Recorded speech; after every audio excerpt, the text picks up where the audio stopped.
Hello, everyone, and welcome back to Nightmare Narratives. I can picture some of you already in bed, maybe some of you just getting home from work. Wherever you are, whatever time it is, I'm glad you're here. If this helps you relax or sleep, please like and subscribe. It means a lot. Now let's get you comfortable, and I'll tell you tonight's story. My name is Samuel Ironforge, and I've been protecting these mountains for 22 years. Never thought I'd be telling this story to anyone, but after what happened up at Grandfather Mountain, I figure people need to know. Some things should stay buried, but when they don't, someone's got to speak up. I work for the National Park Service, specializing in historic site preservation. Sounds boring, right? Most days it is. I catalog Cherokee artifacts, maintain burial sites, and keep treasure hunters from digging where they shouldn't. The Cherokee call me a friend, which means something around here. My great-great-grandfather fought in these mountains back in the 1780s, but that's a story for another time. March 26, 1976 started like any other day. Spring thaw was making the trails muddy, and I had flash flood warnings on my radio. I was heading up to check on the old Cherokee ceremonial site near Grandfather Mountain, 26 miles from the nearest town, accessible only by a single mountain road that washes out every heavy rain. The site's special.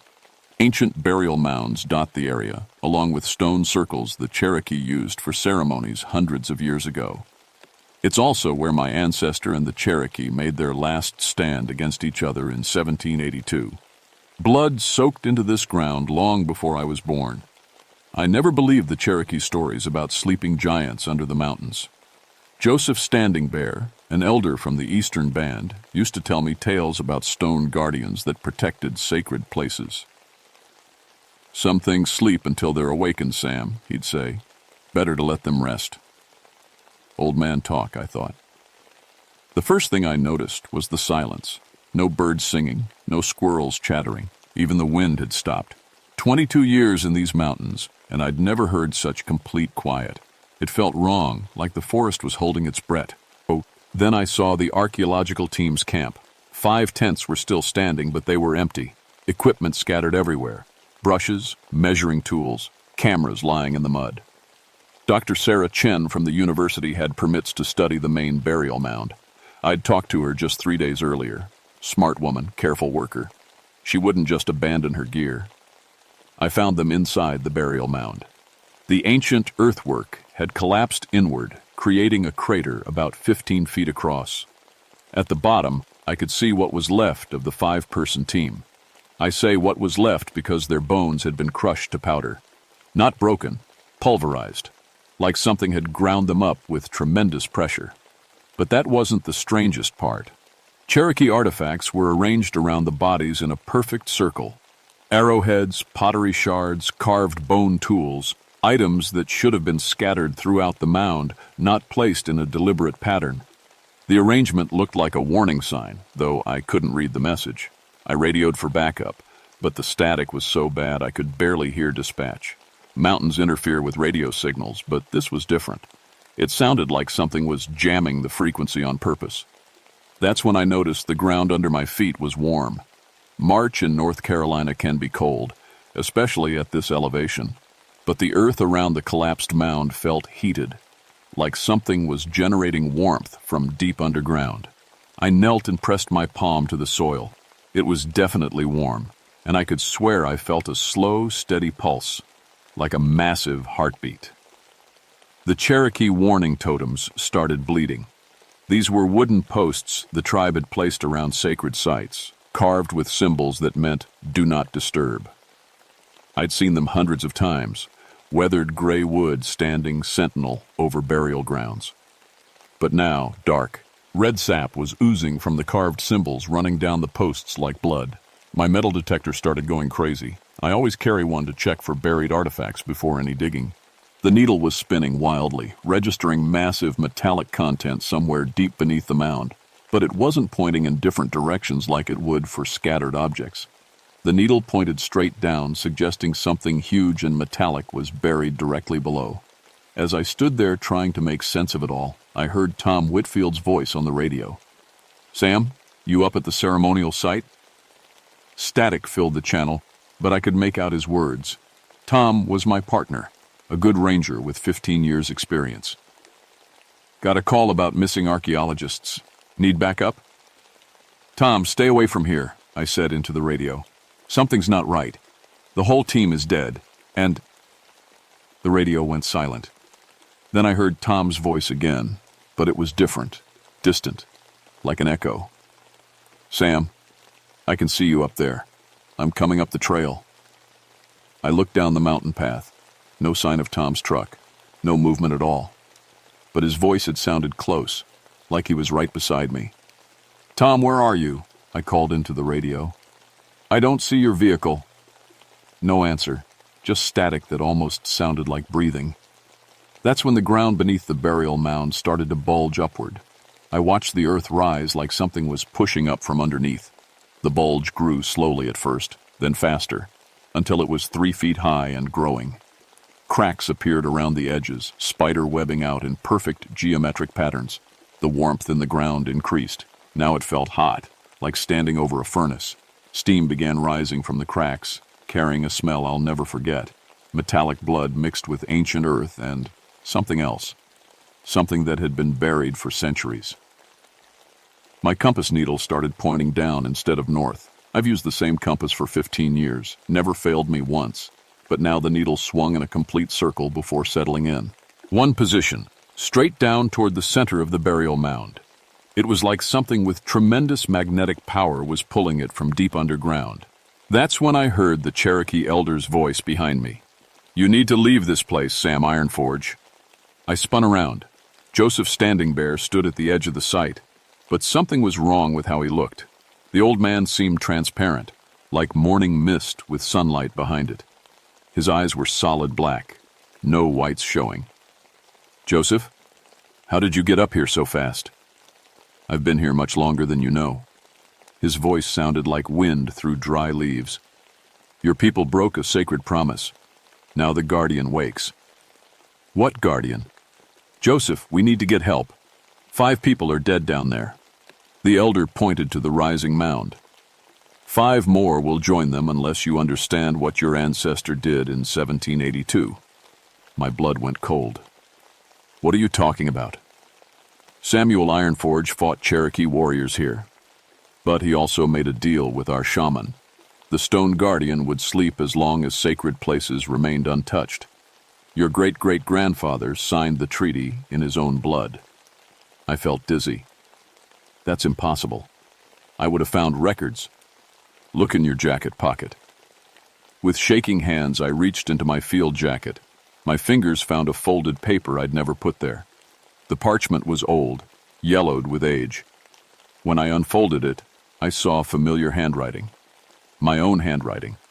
But the ink was brown with age. Treaty of the Stone Guardian, March 26, 1782. I, Samuel Ironforge, do swear by my blood that the sacred burial places of the Cherokee Nation shall remain untouched.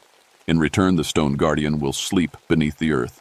Should this promise be broken, the Guardian will wake to reclaim what was disturbed. Signed in blood, Samuel Ironforge. The signature was in my handwriting, but the paper was nearly 200 years old. How is this possible? I whispered.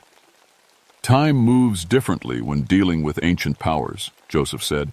Your ancestor's spirit has been bound to this place, just like the Guardian. The archaeologists broke the treaty. Now the debt must be paid. The ground exploded upward. A massive stone hand thrust up from the burial mound, fingers spread wide, each one as thick as a tree trunk. The hand was carved from Blue Ridge granite, but it moved like living flesh. Ancient Cherokee war paint was etched into the stone, glowing red-hot like coals. I stumbled backward, my heart hammering against my ribs. The hand rotated slowly, then pressed its palm flat against the ground. The earth shook as something enormous pushed itself upward. Tom! I yelled into the radio. Stay away from the site! Do not come up here! Static answered me. Then Tom's voice, but it was wrong. Too calm, too distant. I can see it, Sam. It's beautiful. A second stone hand burst through the earth, then a head the size of a car, carved from the same red-streaked granite. Eyes like burning coals opened and looked directly at me. The stone giant's face was human but ancient, with Cherokee tattoos carved into its cheeks and forehead. The entity rose to its full height, 30 feet of living stone, war paint glowing like fire. Its body was covered in symbols I recognized from Cherokee artifacts, but these were moving, shifting position on the granite skin like living tattoos. It spoke in a voice like grinding mountains. Who disturbed the sacred places? I couldn't move, couldn't breathe. The fear was so intense it felt like ice water in my veins. This was real. This impossible, ancient thing was standing in front of me, and it wanted answers. The archaeologists, I managed to say. They're dead now. They were first. More will follow until the debt is paid. The giant took a step toward me, and the ground shook like an earthquake. Trees fell in its path, crushed under massive stone feet. I could feel heat radiating from its body, hot enough to make the air shimmer. That's when I heard Tom screaming. His voice came from the direction of the mountain trail, but it was filled with terror and pain. The screaming went on for what felt like forever, then cut off abruptly. "Tom!" I ran toward the trail, my legs shaky with fear. I found his truck first, or what was left of it. The vehicle had been crushed flat, metal twisted into impossible shapes. Tom was underneath, but like the archaeologists, his bones had been ground to powder. But his radio was still working, crackling with static. Then I heard his voice again. "Sam, it's so beautiful up here. You should come see." My partner was dead, but somehow his voice was still talking to me through the radio, and it was trying to lure me somewhere. I looked back at the burial site. The stone giant was walking away from me, heading down the mountain toward the valley, toward town. Each step caused landslides, trees falling like dominoes in its wake. The Cherokee elder appeared beside me again, still transparent, still with those solid black eyes. "It will not stop until the sacred places are made whole again," he said, "or until someone pays the blood debt your ancestor promised." "How do I stop it?"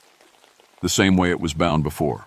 Cherokee peace offering, sacred tobacco, and the blood of Samuel Ironforge." I stared at the ancient treaty in my hands, the brown ink that looked like old blood. "You mean I have to die?" "Perhaps. Or perhaps find another way to honor the promise. But decide quickly, Sam Ironforge.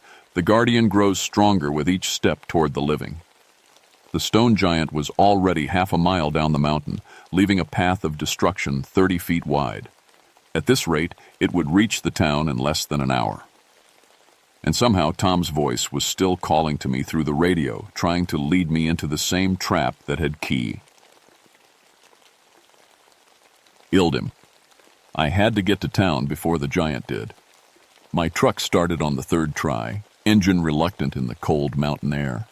As I drove down the winding road, I could see the giant's path of destruction paralleling mine through the forest. Trees lay scattered like toothpicks, and the sound of grinding stone echoed between the mountains. Tom's voice kept calling through the radio. "Sam, I'm waiting for you at Miller's Creek Bridge. The giant showed me something amazing. You need to see this." Miller's Creek Bridge was on the main road to town. If Tom, or whatever was using Tom's voice, could lure me there, I'd be trapped. But I needed to know what I was dealing with.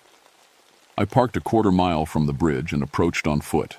The stone giant had passed this way recently. The creek was running red with iron deposits stirred up from the riverbed, and the air still shimmered with residual heat. Tom's body was there, arranged like the archaeologists had been. Bones crushed to powder, but positioned in a ceremonial circle with Cherokee artifacts. His radio sat in the center, still crackling with static. Then I heard my own voice coming through the speaker. "Tom, where are you? I don't see your vehicle." It was exactly what I'd said on the radio earlier. The thing was replaying our conversation, but backwards, learning how to use our voices against us. I grabbed the radio and ran back to my truck. The giant's trail led straight toward Highway 221, the main route into town. At its current pace, it would be there in 30 minutes. I had to warn people, but my radio wasn't getting through. Every channel was filled with the same static, and occasionally the voices of the dead trying to lure me back. That's when I remembered Joseph Standing Bear's words about sacred tobacco and Cherokee peace offerings. The Eastern Band Cherokee Nation had a community center in town. If I could find Joseph, the real Joseph, not the spirit that had appeared at the burial site, maybe he could tell me how to perform the ritual properly. I drove as fast as I dared on the winding mountain roads. Behind me, the sound of the giant's footsteps was getting closer. Each step sent vibrations through the ground that I could feel in my truck's steering wheel. Town came into view just as the sun was setting. Cherokee, North Carolina was a small place, maybe 3,000 people if you counted the surrounding farms. Most of them had no idea what was heading their way. I pulled up to the community center and ran inside. A few Cherokee families were having dinner together, kids playing in the corner. When they saw me, covered in mud and wild-eyed, they knew something was wrong. "I need to find Joseph Standing Bear," I said. "It's an emergency." An older woman pointed toward the back of the building. "He's in the ceremonial room, preparing for tonight's prayers. But Sam, you look like you've seen a ghost." If only it were that simple. I found Joseph in a small room lined with traditional Cherokee artifacts. He was burning sage and speaking in Cherokee, but when he saw me, his eyes went wide with fear. "You're the ranger from the mountain," he said, "and you've awakened something that should have stayed sleeping. Joseph, I need your help. There's a stone giant heading for town. People are going to die unless I can stop it." The old man studied my face carefully. "Tell me exactly what happened." I showed him the ancient treaty with my handwriting, told him about the archaeologists, the burial mound, everything. As I spoke, his expression grew more grave. "The Nunahai," he whispered. "Stone people, guardians of sacred places. Your ancestor made a binding promise, sealed in blood. When the archaeologists disturbed the burial mound, they broke the treaty. Can you help me stop it? The ceremony requires specific items: sacred tobacco, blessed by our ancestors, spring water from the burial site, and..." He hesitated. "And what?" "Blood from the Twitchin. Edie Signer. Your blood, Sam. The Guardian won't accept the offering from anyone else." The ground shook. Through the window, I could see trees falling on the mountainside above town. The giant was less than a mile away. "How much blood?" I asked.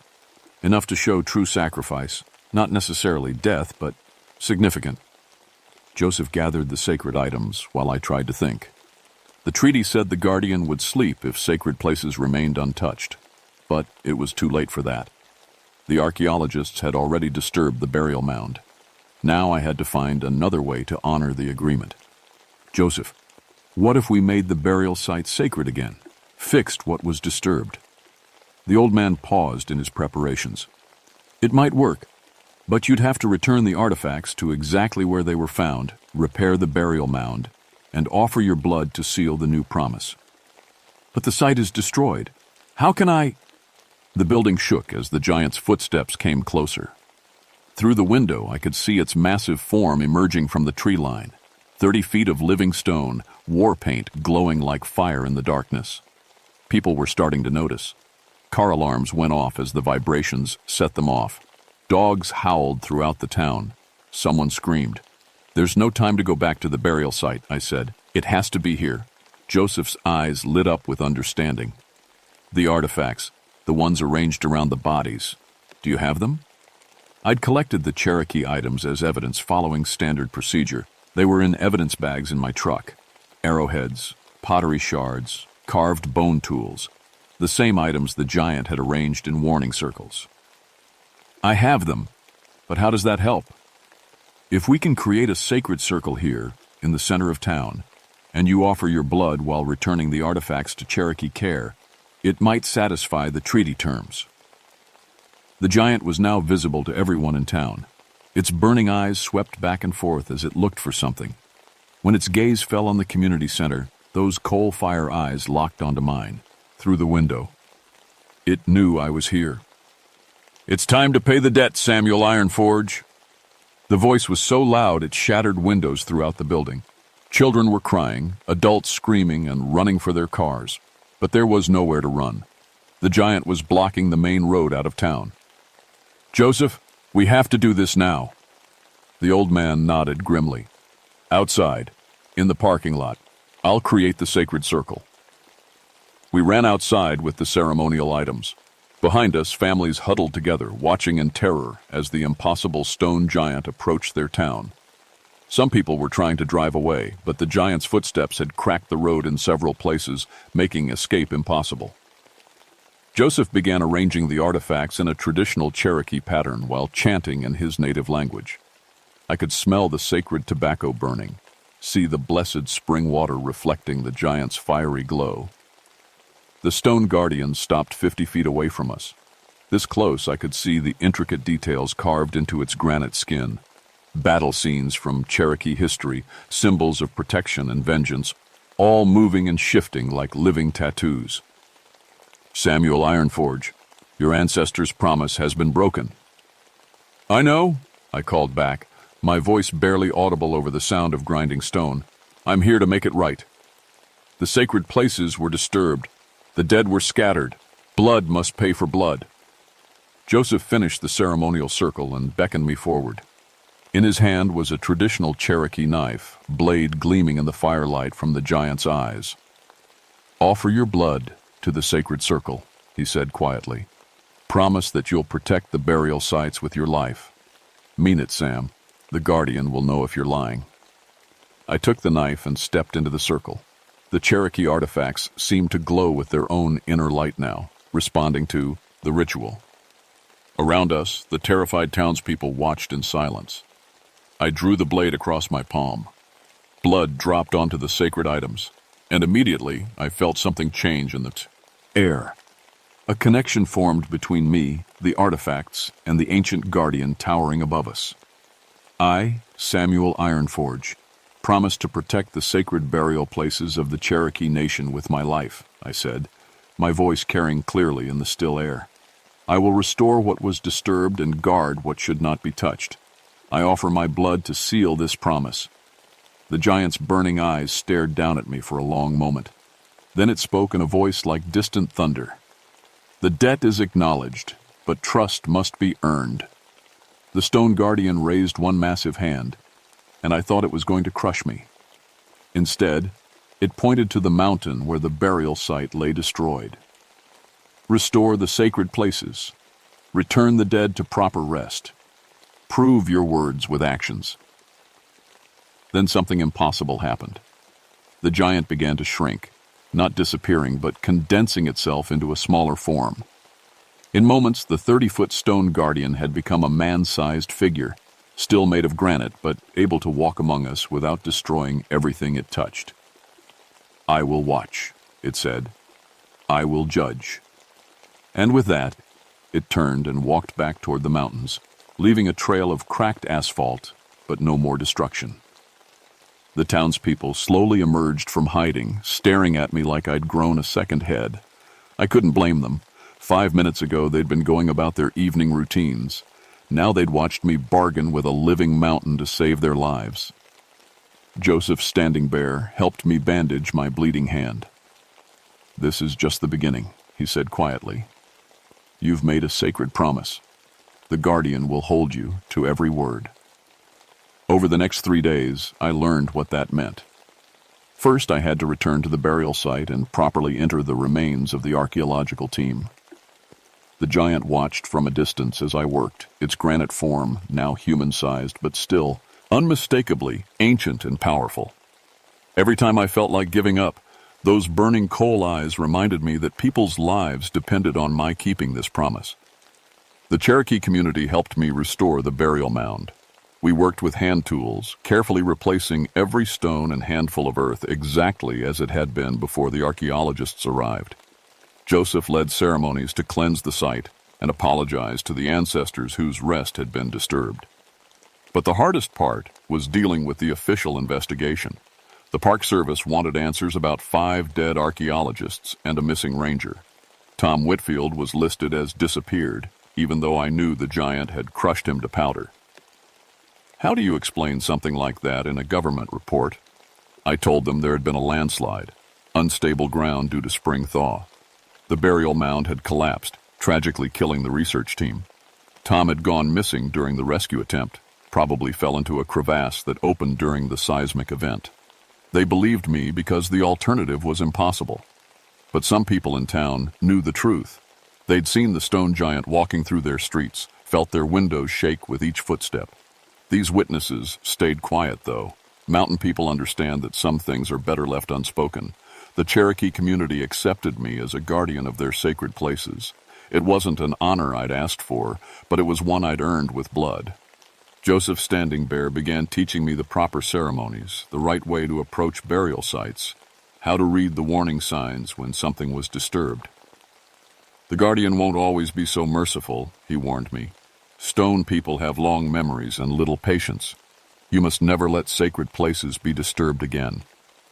3 weeks after the incident, Dr. Elizabeth Harper from the University of North Carolina contacted me about continuing the archaeological study.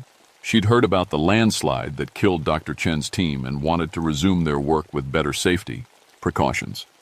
I met her at the site, which now looked completely natural again. The burial mound rose from the forest floor exactly as it had for centuries, showing no sign of recent disturbance. Grass was already growing over the restored earth. "I'm sorry, Dr. Harper," I told her. "This site has been declared permanently off-limits due to geological instability." She argued with me for 20 minutes, citing academic freedom and the importance of preserving Cherokee history through scientific study. I let her talk. Then I pointed to a nearby tree where the stone guardian stood motionless, looking exactly like an ancient Cherokee statue someone might have carved centuries ago. "You see that figure over there?" I said. "Local Cherokee tradition says it's a guardian spirit that protects this place. They believe it comes alive when the sacred sites are threatened." Dr. Harper laughed. "Surely you don't believe such superstitions, Ranger Ironforge." The statue's head turned slightly to look at her, eyes glowing coal red for just a moment before returning to granite gray. Dr. Harper went very pale. Did that thing just move?" "Mountain shadows can play tricks on your eyes," I said. "But the Cherokee take their guardian spirits seriously, as do I." She left that afternoon and never came back. The stone guardian remained at the burial site, sometimes looking like a statue, other times walking the perimeter of the sacred ground. We had an understanding now. I would protect the Cherokee burial places, and it would remain dormant unless needed. But late at night, when I was alone in my ranger cabin, I sometimes heard Tom's voice on the radio, still trying to lure me back to Miller's Creek Bridge, still insisting that the giant had shown him something beautiful. And I knew that some debts can never be fully paid. 6 months later, I received a letter from the Eastern Band, Cherokee Nation formally appointing me as guardian of sacred sites. It wasn't an official government position, but it carried more weight than any federal badge ever could. Along with the letter came a traditional Cherokee peace pipe and a warning. "The responsibility is yours for life, Samuel Ironforge. The Stone Guardian will not accept your resignation." I kept that letter in my desk drawer right next to the ancient treaty that still bore my handwriting in century-old brown ink. Some nights I'd take both documents out and stare at them, trying to understand how my life had become connected to events from 1782. The Cherokee elders told me it was spiritual inheritance. "Blood calls to blood across time," Joseph Standing Bear explained. "Your ancestor made the original promise. When it was broken, the debt passed to you." Other nights, I wondered if I was simply losing my mind. But the Stone Guardian was real enough. I saw it regularly during my patrols of the sacred sites. Sometimes it appeared as a granite statue, weathered and ancient. Other times, I'd glimpse a human-shaped figure moving through the forest, always watching, always protecting. 3 times that first year, I had to turn away researchers who wanted to study Cherokee burial sites. Each time, the Guardian's presence helped convince them to look elsewhere. Word spread quietly through academic circles. The Cherokee sites near Grandfather Mountain were off-limits, protected by a ranger who took his job very seriously and backed up by local superstitions that made fieldwork uncomfortable. The 4th time was different. A team from the Smithsonian arrived with federal permits, government backing, and a mandate to catalog Cherokee artifacts for a new exhibit on Native American history. Their leader, Dr. Marcus Webb had the kind of authority that could override my local jurisdiction. Ranger Ironforge, H.E., he said, spreading official documents across my desk. We understand you've had some incidents here, rock slides, geological instability. We've brought ground-penetrating radar and engineering consultants. Safety won't be an issue. I tried to explain about Cherokee cultural sensitivities, the importance of leaving burial sites undisturbed. Dr. Webb nodded politely, but made it clear the excavation would proceed regardless. That night I hiked up to the burial site and found the Stone Guardian waiting for me. They come with government papers, it said, its voice like distant thunder. They believe authority protects them from consequences. I tried to stop them. They have federal permits. Your ancestors' promise did not include exceptions for federal permits. The Guardian's coal-fire eyes burned brighter in the darkness. I could feel heat radiating from its granite skin, see the Cherokee war paint tattoos shifting and moving across its stone features. What do you want me to do? I can't fight the federal government. You can choose whether to honor your promise or break it. The next morning, Dr. Webb's team arrived at the burial site with trucks full of equipment. I was there waiting for them, along with Joseph Standing Bear and a dozen other Cherokee community members. Dr. Webb, I said as he climbed out of his vehicle, I need you to see something before you start work. I led him to the restored burial mound where the Stone Guardian stood, motionless, appearing for all the world like an ancient Cherokee statue carved from local granite. Beautiful craftsmanship, Dr. Webb said, examining the figure. Pre-Columbian, I'd estimate. This is exactly the kind of artifact our exhibit needs to showcase. The Guardian's eyes flared red. Dr. Webb stepped back, startled. Was that some kind of optical effect? Cherokee tradition says the Guardian protects sacred places, I told him. It's said to come alive when burial sites are threatened. Folklore and superstition, Dr. Webb waved dismissively. We're scientists, Ranger. We deal in facts, not legends. He reached out to touch the Guardian's granite face. The stone figure caught his wrist in a grip that made the man scream. Leave, the Guardian said, its voice causing birds to flee from trees throughout the forest. Take your machines and your permits and leave. Dr. Webb's face went white with terror. When the Guardian released him, he stumbled backward, cradling his injured wrist. What is that thing? That's the Guardian I've been trying to tell you about, I said. It doesn't recognize federal authority. The archaeological team packed up their equipment in record time. As their trucks disappeared down the mountain road, Joseph Standing Bear placed a hand on my shoulder. You chose well, Sam. The Guardian is pleased. But that night, lying in my cabin, I realized the full weight of what I'd committed to. I was no longer just a park ranger doing a job. I was bound to these mountains and the Cherokee sacred sites for the rest of my life. The Stone Guardian would be watching, judging every decision I made. And sometimes late at night, I still heard voices on the radio. Tom's voice trying to lure me back to Miller's Creek Bridge. Dr. Chen's voice, asking for help from inside the collapsed burial mound. The voices of everyone who had died because the ancient treaty was broken. They reminded me that some promises carry a price that echoes across generations. 7 years have passed since the stone giant first awakened. I'm still the guardian of sacred sites, still making my patrols through the Cherokee burial grounds. The granite figure still watches from the forest, sometimes statue still, sometimes moving through the trees like a living reminder of the promise I made. I've turned away 37 research teams, 12 treasure hunters, and 1 Hollywood film crew that wanted to shoot a horror movie at the burial site. Each time, the Guardian's presence helped convince them to find other locations. The Cherokee community treats me with respect and gratitude. They know I've kept the sacred places safe, honored the ancient agreements, but they also know the burden I carry. Some men become guardians by choice, Joseph Standing Bear told me recently. Others have guardianship chosen for them. The mountain spirits picked you for this role long before you were born, Sam. Your ancestors' promise was just the beginning. I still don't fully understand how my handwriting appeared on a 200-year-old treaty, or why I was chosen to pay a debt I didn't create. But I've learned that some questions don't have answers that make sense to the rational mind.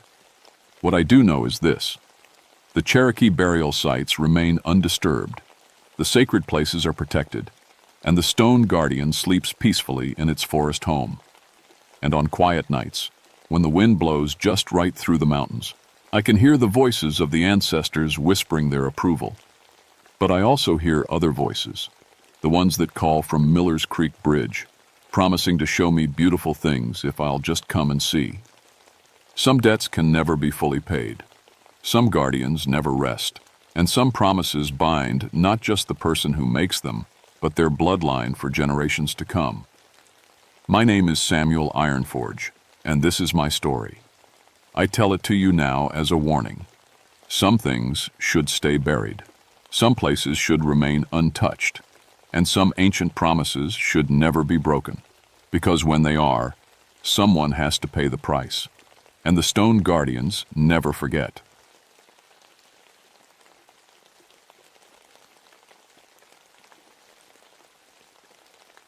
My name is Benjamin Ravenhill, and I've been a park ranger in the Great Smoky Mountains for 15 years. People call me Ben. I study the birds that live here, especially the ones that come out at night. I have a degree in bird science, and I keep careful records of when different birds fly through our mountains. I never believed the old stories about giant flying creatures. Not once in 30 years of watching birds did I think those tales were real. The Cherokee people who lived here long ago told stories about huge thunderbirds, but I always figured they were just legends. That changed in September 1992. I was working near Cataract Falls, way back in the mountains where tourists never go. It's 18 miles from the nearest town, and there are no roads. The only way in or out is hiking, and even helicopters can't land because of the thick trees. The waterfall drops 200 feet down a cliff face, and there are caves in the limestone rocks all around. I was there to check on a research team from the university. 4 bird scientists had been camping near the falls for a week, studying the fall migration patterns. But when I hiked in that morning, something was very wrong. The first thing I noticed was the silence. In 15 years of working these mountains, I'd never heard such complete quiet. No bird songs, no rustling in the leaves. Even the insects had gone silent. The forest felt dead. Then I found the camp. The 4 researchers were at the bottom of the waterfall, and they were all dead. But it wasn't how they died that made my hands shake as I called it in on my radio. It was the way they looked. Their bodies had been torn apart by something with claws, but not bear claws or mountain lion claws. These were different, deeper, like giant bird talons, but impossibly big. The biggest golden eagle has claws maybe 2 inches long. These marks looked like they came from claws over a foot long. All their expensive recording equipment was smashed to pieces. But I found one tape recorder that still worked. When I played the tape, all I heard was the most horrible shrieking sound I'd ever encountered. It wasn't human, but it wasn't like any bird I knew either. The sound made my teeth hurt. I've studied over 200 different bird species in these mountains. I know the call of every owl, hawk, and eagle that lives here. This sound didn't match anything in my books or my memory. That's when I noticed something else strange. My binoculars kept fogging up on the inside even though the air was dry. My compass needle was spinning in slow circles instead of pointing north. And when I turned on my night vision scope to look around, it showed heat signatures moving in the trees that disappeared the moment I looked directly at them. I found one of the researcher's journals in his tent. The last few entries talked about seeing an impossible bird flying around the waterfall at night. He wrote about red eyes that glowed in the dark and wings so big they blocked out the stars. Dr. Martinez had written, Day 6. The bird came back again last night. It's not like anything in our field guides, standing upright like a person but with wings that must be 15 feet across. The other team members think I'm losing my mind, but I know what I saw. The final entry was from the night before I found them. It's watching us from the cliff. Those red eyes never blink. Sarah is scared. We should leave, but the equipment is picking up sounds we've never recorded before. If we can just get one clear recording. I packed up what I could carry and hiked out fast. The whole way back, I felt like something was following me through the trees. Every time I turned around, I saw nothing, but the feeling never went away. When I got back to the ranger stat, Ion, I told my supervisor everything I'd seen. He said it was probably a bear attack, even though I'd never seen bear damage that looked anything like what I found at that camp. That night, I couldn't sleep. I kept thinking about those claw marks and that horrible shrieking on the tape. I'd spent my whole career studying birds, but I'd never seen anything that could make marks like that. The next day, they sent me back with Maria Santos, another ranger who'd worked the park for 8 years. Maria was good with electronics and radio equipment. She brought a camera and better recording gear to document the scene properly. The hike-in felt different this time. The silence was even deeper, if that was possible. Our footsteps seemed too loud on the trail. When we stopped to rest, we couldn't hear anything at all. No wind in the leaves, no water running in the streams we passed. It was like the whole mountain was holding its breath. "This doesn't feel right," Maria said when we were about halfway there. "Where are all the birds?" I'd been wondering the same thing. During migration season, these mountains should be full of warblers and thrushes flying south. We should have been hearing dozens of different bird calls. Instead, nothing. When we got to the waterfall, Maria started taking pictures while I looked around for anything I'd missed the day before. That's when I found the marks on the cliff face. About 150 feet up the rock wall, something had carved deep scratches into the stone. They looked like claw marks, but they were huge. Each scratch was over a foot long and deep enough that I could see them clearly from the ground. "Ben," Maria called, "you need to see this." She was standing by the destroyed campsite, looking at her camera. The display screen was filled with static, and the camera was making a weird buzzing sound. "It was working fine a minute ago," she said. "Now look at it." I pulled out my radio to call the station, but it was doing the same thing, just static and electronic noise. My compass was spinning again, and when I checked my altimeter, it was showing that we were somehow 300 feet higher than we actually were. "Something's interfering with our electronics," I told Maria. "Same thing happened yesterday." We decided to set up camp and wait until morning. Maybe whatever was causing the interference would stop, and we could get a clear radio signal to call for backup. As the sun went down, the temperature dropped fast. By the time it was fully dark, it felt like winter instead of September. We built a fire and tried to stay warm, but the cold seemed to come from inside our bones. Around midnight, we heard the wings. It started as a soft whooshing sound, like wind through the trees. But there was no wind. The leaves weren't moving at all. The sound got louder, coming from somewhere above the waterfall. "What is that?" Maria whispered. I grabbed my night vision scope and pointed it toward the sound. At first, I didn't see anything unusual. Then something huge moved across my field of view. It was flying between us and the moon, and its wings blocked out the light for almost 3 seconds. Based on the size of the shadow, whatever it was had to have wings at least 15 feet across, maybe more. "Did you see that?" I asked Maria. She was staring up at the sky with her mouth open. "That wasn't a bird," she said. "Birds don't fly like that." The thing had been moving too slowly for any bird I knew. Most large birds flap their wings fast to stay in the air. This thing was gliding, barely moving its wings at all, like it was floating instead of flying. Then we saw the eyes. 2 red lights appeared in the darkness above the waterfall. They weren't reflecting our firelight. They were glowing on their own, like hot coals. The lights were too far apart to belong to any normal animal. They had to be at least 3 feet from each other. The lights moved slowly from side to side like something.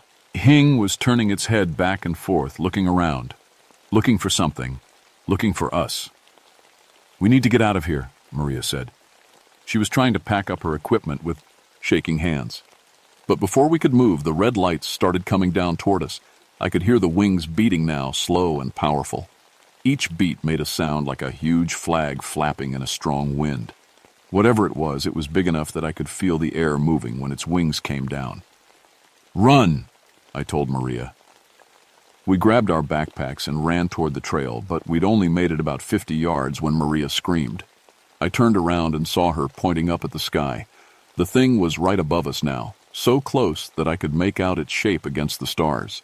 It looked like a person with wings. The body was human-like, but bigger, maybe 8 feet tall. The wings were enormous, stretching out on both sides like a bat's wings, but covered with dark fur instead of skin. And those red eyes were staring right down at us. For a moment, none of us moved. The creature hovered in the air above our heads, and we stood frozen on the trail below. I felt like those red eyes were looking right through me, reading my thoughts. Then Maria's radio crackled to life. "Base to Santos, do you copy? Over." The sound seemed to break whatever spell had been holding us. The creature let out a shriek that made the one on the tape sound like a whisper. The noise was so loud that I had to cover my ears and so high-pitched that it felt like needles in my brain. Then the thing shot straight up into the sky and disappeared. We ran the rest of the way back to the ranger station without stopping. The next morning, our supervisor didn't believe our story. He said we'd probably seen a large owl and let our imaginations run wild. When Maria tried to show him the pictures she'd taken, her camera was completely dead. All the pictures were gone, replaced by corrupted files that looked like static. But I knew what we'd seen was real, and I knew it wasn't finished with us. I spent the next few days going through old incident reports, looking for anything similar. That's when I found the pattern. Every few years, going back almost 20 years, there had been reports of strange accidents near Cataract Falls. Hikers found dead at the bottom of cliffs, campers who disappeared completely with only their torn-up gear left behind, rock climbers who fell from easy routes they'd climbed dozens of times before. All the incidents happened in late September or early October, all during the full moon, and in every case, there were reports of electrical equipment failing before the accidents. I also found something else. Cherokee tribal records from the 1800s described a creature they called the Thunderbird's Shadow. According to the stories, it appeared before disasters and carried away people who saw too much. The tribal elders said the creature lived in caves behind waterfalls and only came out when the moon was full. They believed it could see the future and tried to prevent bad things from happening by taking away the people who would cause them. But the old stories also said the creature was getting confused in the modern world. Instead of preventing disasters, it was starting to cause them. I was reading these reports when Maria called me on the radio. "Ben, you need to get down here right now," she said. Her voice sounded scared. "Something's happening at the falls." I grabbed my gear and hiked down as fast as I could. When I got there, Maria was standing by the waterfall with her radio in her hand. She was trying to contact the base station, but all she was getting was that same horrible shrieking sound we'd heard on the researchers' tape. "It started about an hour ago," she told me. "Every time I try to use the radio, I get that sound instead of the dispatcher." I tried my own radio and got the same thing. The shrieking was so loud it hurt to listen to. "Here's something else," Maria said. She pointed up at the cliff face where I'd seen the claw marks. "Look, there were new marks, even bigger than the ones I'd found before. These scratches went all the way from the top of the waterfall down to about 50 feet above the ground. Whatever had made them had to have claws over a foot long and strength enough to carve through solid rock." "It's marking its territory," I said, "like a cat scratching a tree." "Territory for what?" Before I could answer, we heard voices coming from the trail. A group of 3 hikers was walking toward the waterfall, laughing and talking loudly. They had backpacks and looked like they were planning to camp overnight. "You folks need to turn around," I called to them. "This area is closed for safety reasons." "Come on, Ranger," one of them said. "We hiked all the way out here. We're not hurting anything." I tried to explain that it wasn't safe, but they wouldn't listen. Finally, I had to threaten to arrest them before they agreed to leave. But as they were walking away, the youngest one, a girl who looked maybe 20 years old, stopped and turned back.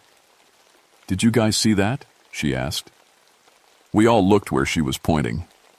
There, about halfway up the waterfall, was a dark shape pressed against the rock wall. It was too big to be a person, and the wrong shape to be an animal. As we watched, the shape moved. It spread out what had to be wings, and then disappeared into a crack in the cliff face. "What the hell was that?" one of the hikers said. "Cave bat," I lied. "They get pretty big up here." The hikers left after that, but I could tell they didn't believe me, and I couldn't blame them. What we'd seen was way too big to be any kind of bat.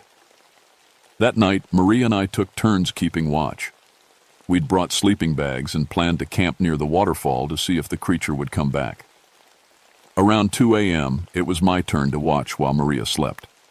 I was sitting by our small campfire when I heard her scream. I turned around and saw that her sleeping bag was empty. Maria was gone. Then I heard her voice coming from somewhere above me. "Ben, help me! It's got me!" I looked up and saw the most terrifying sight of my life.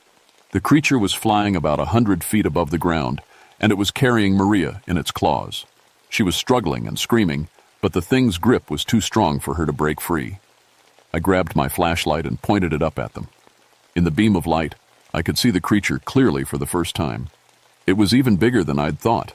The body was like a muscular man's, but covered in dark gray fur. The wings were huge and leathery, like a bat's wings, but much thicker. Its legs ended in claws that looked like they could cut through steel. But the worst part was its face. It was almost human, but the eyes were too big and glowed like red lights. When it looked down at me, I felt like I was staring into the face of something that shouldn't exist. The creature flew in a slow circle above the waterfall, carrying Maria higher and higher. She was still screaming, but her voice was getting weaker. I didn't know what to do. I had no way to reach them, and even if I could, how do you fight something that can fly? Then I remembered something from my bird research.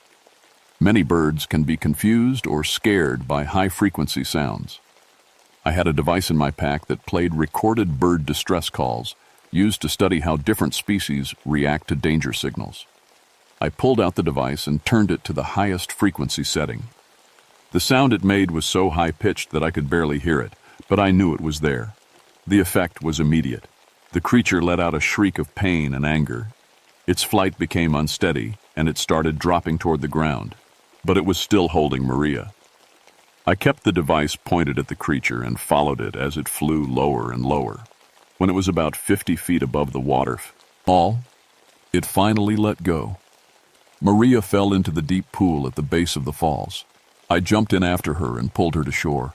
She was unconscious but alive, with deep cuts on her shoulders, where the creature's claws had grabbed her. As I was checking her injuries, I looked up and saw the creature perched on the cliff face above us. It was holding its head with one of its hands like the sound was causing it pain. Those red eyes stared down at me with what looked like pure hatred. Then it spread its wings and flew away into the darkness. I carried Maria back to the ranger station and called for a helicopter to take her to the hospital. She spent 3 days unconscious, and when she woke up, she couldn't remember anything that had happened after we'd seen the shape on the cliff. The doctor said she'd been in shock and might never remember the attack. Maybe that was for the best. 3 weeks later, I was back at Cataract Falls. I know that sounds crazy after what happened to Maria, but I had to understand what that thing was and why it was killing people. The university researchers, the hikers who'd died over the years, Maria, they all had one thing in common. They'd all seen the creature before it attacked them. I spent those 3 weeks reading everything I could find about the Cherokee legends and similar creatures from around the world. What I learned scared me more than the attack itself. According to the old stories, the creature wasn't just a monster. It was something like a guardian, but one that had been corrupted over time. The Cherokee believed it was supposed to protect the sacred places in the mountains by warning people away from danger. But something had gone wrong. Maybe it was the modern world with all our electronics and aircraft confusing its natural instincts. Maybe it was just old age making it crazy.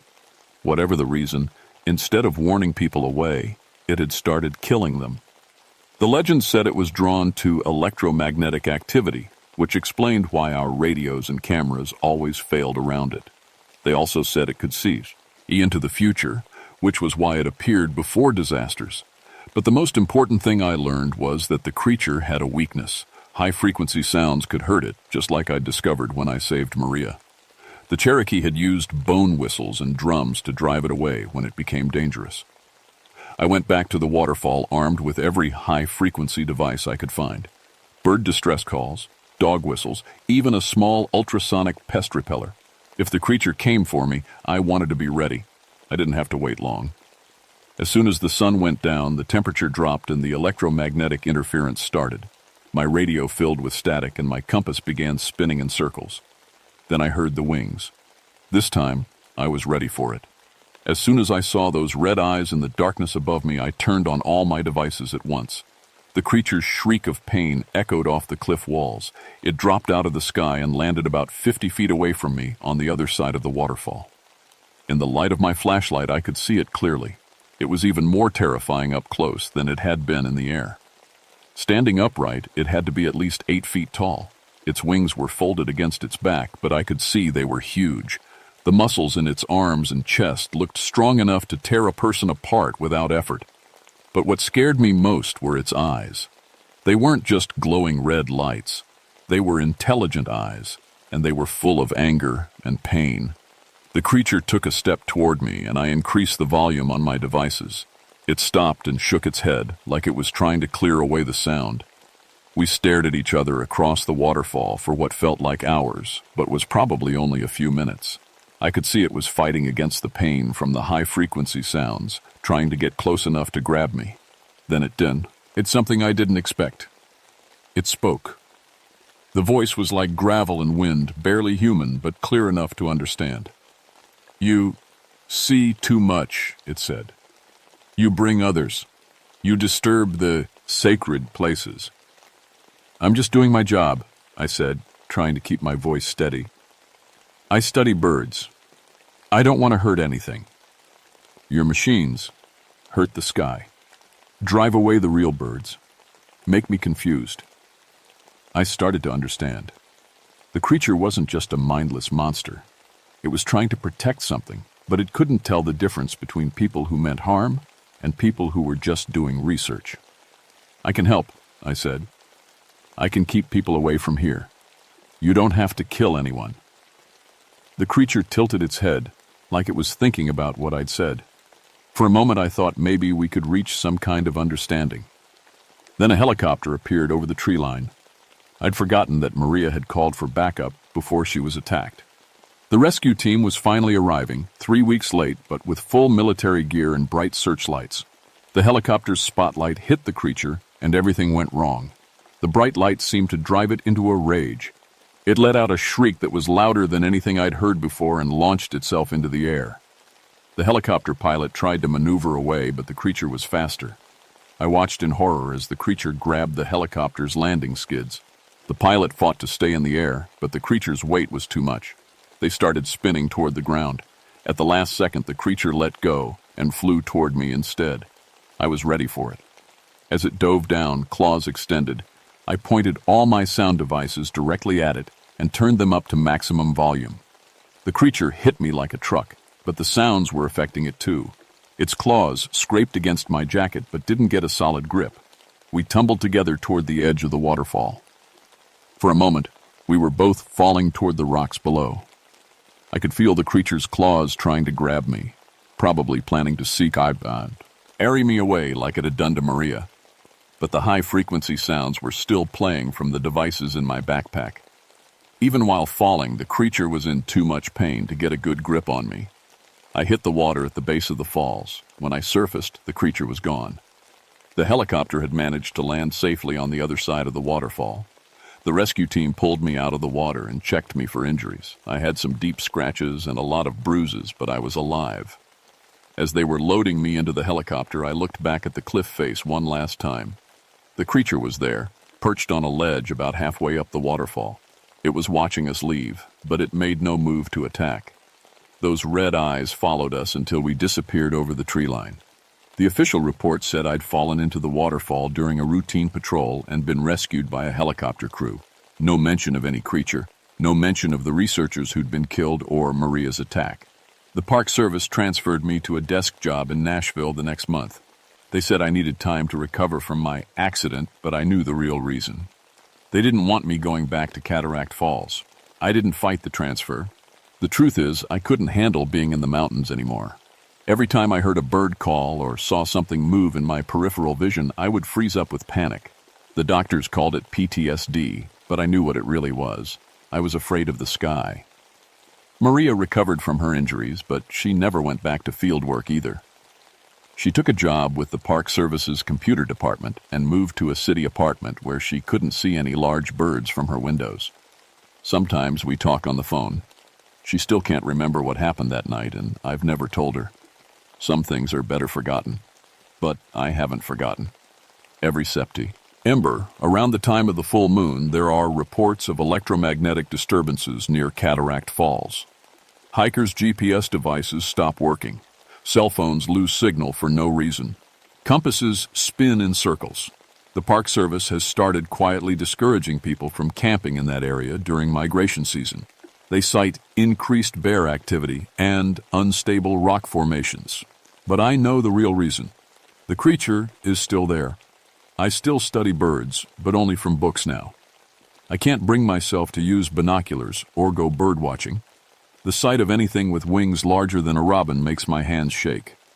Sometimes, late at night, I get phone calls from other rangers who've heard rumors about what really happened at Cataract Falls. They want to know if the stories are true. They want to know what they should do if they see red eyes in the sky. I always tell them the same thing. If you see something that shouldn't exist, don't try to study it. Don't try to photograph it. Don't try to prove it's real. Just walk away and don't go back. Some of them listen, others don't. Last month, a young ranger named Peterson called to tell me about strange electromagnetic readings he'd detected near the waterfall. He wanted to investigate with a full research team. I told him not to go. I explained about the equipment failures and the pattern of accidents over the years. But Peterson was young and eager to make a name for himself in the scientific community. He wouldn't listen. They found Peterson's body at the base of Cataract Falls 3 days later. The official report blamed it on a climbing accident, but I knew better. The creature is still protecting its territory, still confused by our modern world, still unable to tell the difference between people who mean harm and people who are just curious. And every year, more people go missing in the mountains during migration season. I could try to warn them. I could tell them about the red eyes and the electromagnetic disturbances and the creature that shouldn't exist. But who would believe me? I'm just a retired park ranger with PTSD who's afraid of birds. So I'll end this the way I started it. My name is Benjamin Ravenhill, and I spent 15 years studying the birds of the Great Smoky Mountains. I thought I knew everything about the creatures that live in those peaks and valleys. I was wrong. If you ever find yourself hiking near Cataract Falls in late September, and your electronics start acting strange, and the birds suddenly go quiet, and you see red lights moving through the darkness above the trees, I have one piece of advice for you. Don't look directly at them, and whatever you do, don't go back for a second look. Some things are better left alone in the mountains where they belong.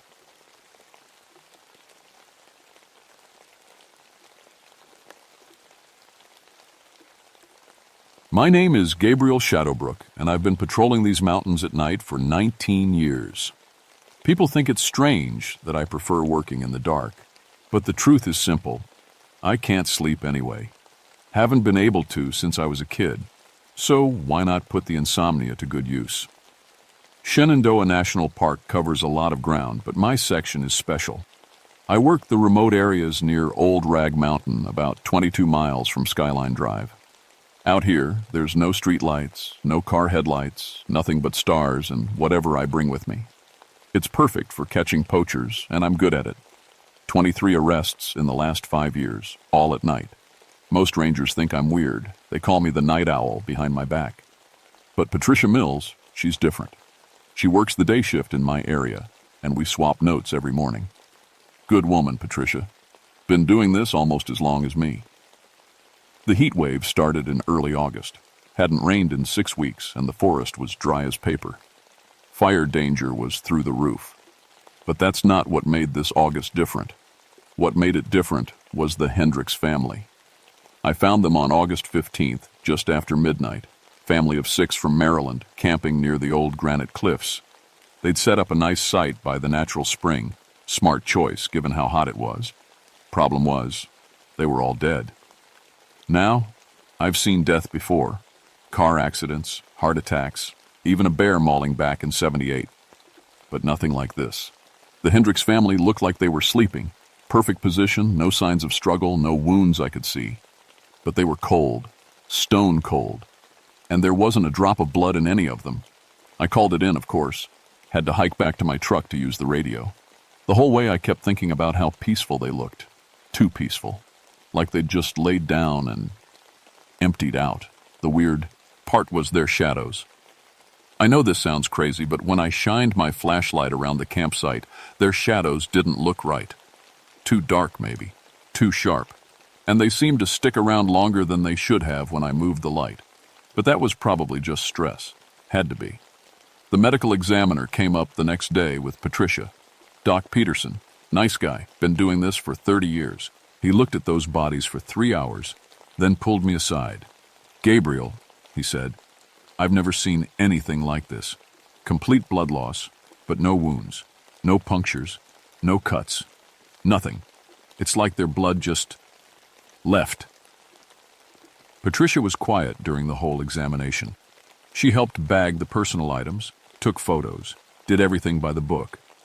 But I could tell something was bothering her. You okay? I asked her as we packed up. Just thinking, she said. That's the third family this summer. Third what? Third family found drained. You probably didn't hear about the others because they weren't in your section. But there was the Kowalski family in July and the Patels in June. Same thing every time. No blood, no wounds, perfectly preserved. I felt something cold settle in my stomach. Why didn't anyone tell me? Because the reports all said natural causes. Some kind of rare blood disorder. The families all had it, apparently. Genetic thing. That night, I couldn't stop thinking about those shadows. How they looked too dark, too solid. I'd been working nights for 19 years, and I knew shadows. These were different. I decided to do some research. Spent my day off at the library in Luray, reading about the history of Old Rag Mountain. Turns out the area has quite a past. Civil War battlefield with a field hospital right near where the Hendricks family died. Before that, it was part of the Underground Railroad, and before that, native burial grounds. Low of death in those mountains. A lot of blood soaked into that soil, but I don't believe in ghost stories. Never have. I believe in what I can see, what I can prove. And what I could prove was that 3 families had died in my park in 3 months, all the same way. That was enough to keep me alert. The next week was quiet. Too quiet, really. Usually August brings campers every night, but word must have gotten out about the deaths. Even the poachers were staying away. I did my usual rounds, checking the campsites, walking the trails, listening for anything out of place. The drought was getting worse. Springs were drying up, and the animals were getting desperate. I saw deer coming down to the road looking for water, raccoons digging in the dry creek beds. But no people. For 5 straight nights, I was alone out there. On the 6th night, things changed. I was walking the trail near Bear Rock when I heard voices. Quiet talking, like people trying not to wake someone. I switched off my flashlight and used the night vision goggles. Military surplus from Vietnam still worked great. Through the green glow, I could see a campsite about 50 yards ahead. 2 tents, small fire, looked like a family. I watched them for a while, making sure they were following fire safety rules. The last thing we needed was a wildfire. Everything looked normal. Mom and Dad were cleaning up dinner. 2 kids were in sleeping bags by the fire. Standard camping scene, but something felt wrong. I watched for another 10 minutes, trying to figure out what was bothering me. Then I realized the shadows around their fire were moving wrong. The flames were steady, but the shadows were dancing like the fire was wild. I blinked hard, refocused the goggles. Same thing. Shadows moving independent of the light source. That's when I decided to make contact. "Hello, the camp," I called out, standard ranger greeting. "Park service." The talking stopped. I waited for them to call back, but nothing. I walked closer, flashlight on now, making noise so I wouldn't spook them. "Just checking to make sure everyone's safe," I said. "Mind if I come in?" Still no answer. I walked into their campsite and found them exactly like the Hendricks family. All four of them, perfectly positioned, completely drained. Still warm. This time, I didn't hike back to call it in. I had my radio with me, and I used it right there. Base, this is Ranger Shadowbrook. I need medical and police at Bear Rock campsite immediately. We have 4 more. 4 more what, Gabriel? Patricia's voice came back. She was working late shift at the station. 4 more drained bodies, same as the Hendricks. Long pause. Gabriel, are you sure they're dead? I walked over to the nearest one, a man in his 40s wearing a Redskins t-shirt. I put my hand on his neck, checking for a pulse.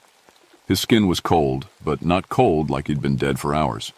Cold like he'd been in a freezer. Dead sure, I said into the radio. Stay put. I'm coming up with backup. While I waited, I looked around the campsite with my goggles. The shadows were normal now, acting like shadows should, but I kept getting the feeling I was being watched. I walked around the camp perimeter, looking for tracks, signs of struggle, anything that might explain what happened. That's when I found the photographs. They had a Polaroid camera, and someone had been taking pictures. The photos were scattered on the ground near one of the tents. I picked them up, thinking they might help identify the family. The first few were normal. Kids playing, setting up camp, roasting marshmallows. Happy family stuff. But the last photo stopped me cold. It showed the family around their campfire, all 4 of them. But there were shadows in the picture that didn't belong to anyone. Dark human shapes standing behind the family, like other people had been there when the photo was taken, except there were only 4 people at the campsite. I counted the shadows and the photo. 4 family members, 4 matching shadows behind them, plus 3 extra shadows that didn't belong to anybody. I looked at the photo timestamp, 9:47 p.m. I'd been watching the campsite since 9:30. There had never been anyone else there. I was still staring at the photo when Patricia arrived with 2 deputies. They hiked in with heavy flashlights, making enough noise to wake half the mountain. Gabriel, Patricia called. Where are you?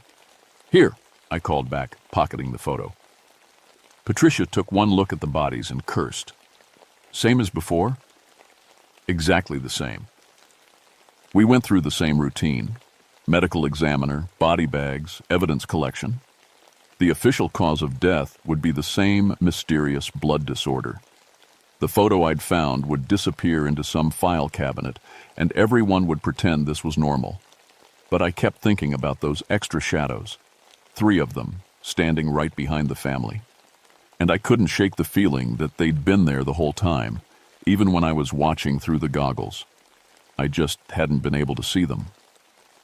That night, after everyone left, I sat in my truck and looked at the photo again under the dome light.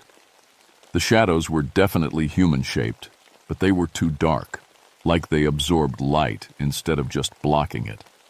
I'd never seen anything like it, but I was starting to think I might see it again. The photo bothered me for 3 days. I carried it in my shirt pocket and looked at it whenever I had a quiet moment. Those extra shadows never made sense. But on Friday night, they started making terrible sense. I was patrolling the trail near White Oak Canyon when I saw light ahead. Flashlight beams moving through the trees. I followed standard procedure, observed first, then made contact. Through my night vision, I could see 2 people hiking with heavy packs, college-age kids, moving fast despite the heat. They kept looking over their shoulders like something was following them. I was about to call out when I saw their shadows. Even in the green glow of the night vision, I could see that their shadows were wrong. The kids were walking north up the trail, but their shadows were pointing east, like the light source was coming from somewhere else. But there was no other light source, just their flashlights. I followed them for half a mile, staying back, trying to understand what I was seeing. The shadows kept pointing the wrong direction. Sometimes they'd swing around and point behind the kids like they were being cast by a light in front of them. But their flashlights were pointing forward. That's when I saw the 3rd shadow. It was walking right behind the 2 kids, matching their pace perfectly. But there was nobody casting it, just a person-shaped shadow following them up the trail. I switched off the night vision and used my own flashlight. In normal light, everything looked fine. 2 kids hiking, 2 normal shadows. Nothing else. But when I switched back to night vision, the 3rd shadow was still there. The kids made camp near the old stone bridge. I watched them set up their tent, start a small fire, cook dinner. Normal camping activities. But through the night vision, that extra shadow stayed right with them, moving when they moved, sitting when they sat. Around midnight, they went into their tent. I waited another hour, then crept closer to check on them. Standard safety patrol. Make sure the fire was out. No food left around for bears. The campsite was dark and quiet. Fire properly extinguished. No food visible. Everything looked good. But when I shined my flashlight on their tent, I could see 3 shadows inside instead of 2. I stared at that tent for 5 full minutes, trying to make sense of it. The extra shadow was moving around inside, independent of the 2 kids. Sometimes it would lean over one of them, like it was looking down at their faces. I was about to wake them up when my radio crackled. "Gabriel, you out there?" Patricia's voice, stressed and urgent. I keyed the radio, keeping my voice low. "Here. What's wrong?" "I need you back at the station. Now. I'm in the middle of something." "Gabriel, I found something. About the families. You need to see this." I looked back at the tent. The extra shadow had stopped moving. "On my way," I said. I hiked back to my truck as fast as I could without running. The whole way, I kept thinking about that shadow inside the tent, leaning over those kids like it was studying them. Patricia was waiting for me at the ranger station with a box of files and photographs spread across the desk. She looked like she hadn't slept in days. "Look at these," she said, handing me a stack of photos. They were crime scene photos from all 3 family deaths. The Hendricks, the Kowalskis, the Patels. Official police photos, taken during the investigations. "Look at the shadows," Patricia said. I looked. In every photo, there were extra shadows that didn't belong to anyone. Dark human shapes standing around the dead families. "How many?" I asked. "Different in each case. The Patels had 2 extra shadows. The Kowalskis had 4. The Hendricks had 5. And tonight I saw 3 around those college kids." Patricia stared at me. "What college kids?" I told her about the hikers, about the shadow I'd seen following them, about the 3 shadows in the tent. "We have to go back," she said. "Right now." "Patricia, it's almost 2 in the morning. They're fine." "No," she said, pulling out another photo.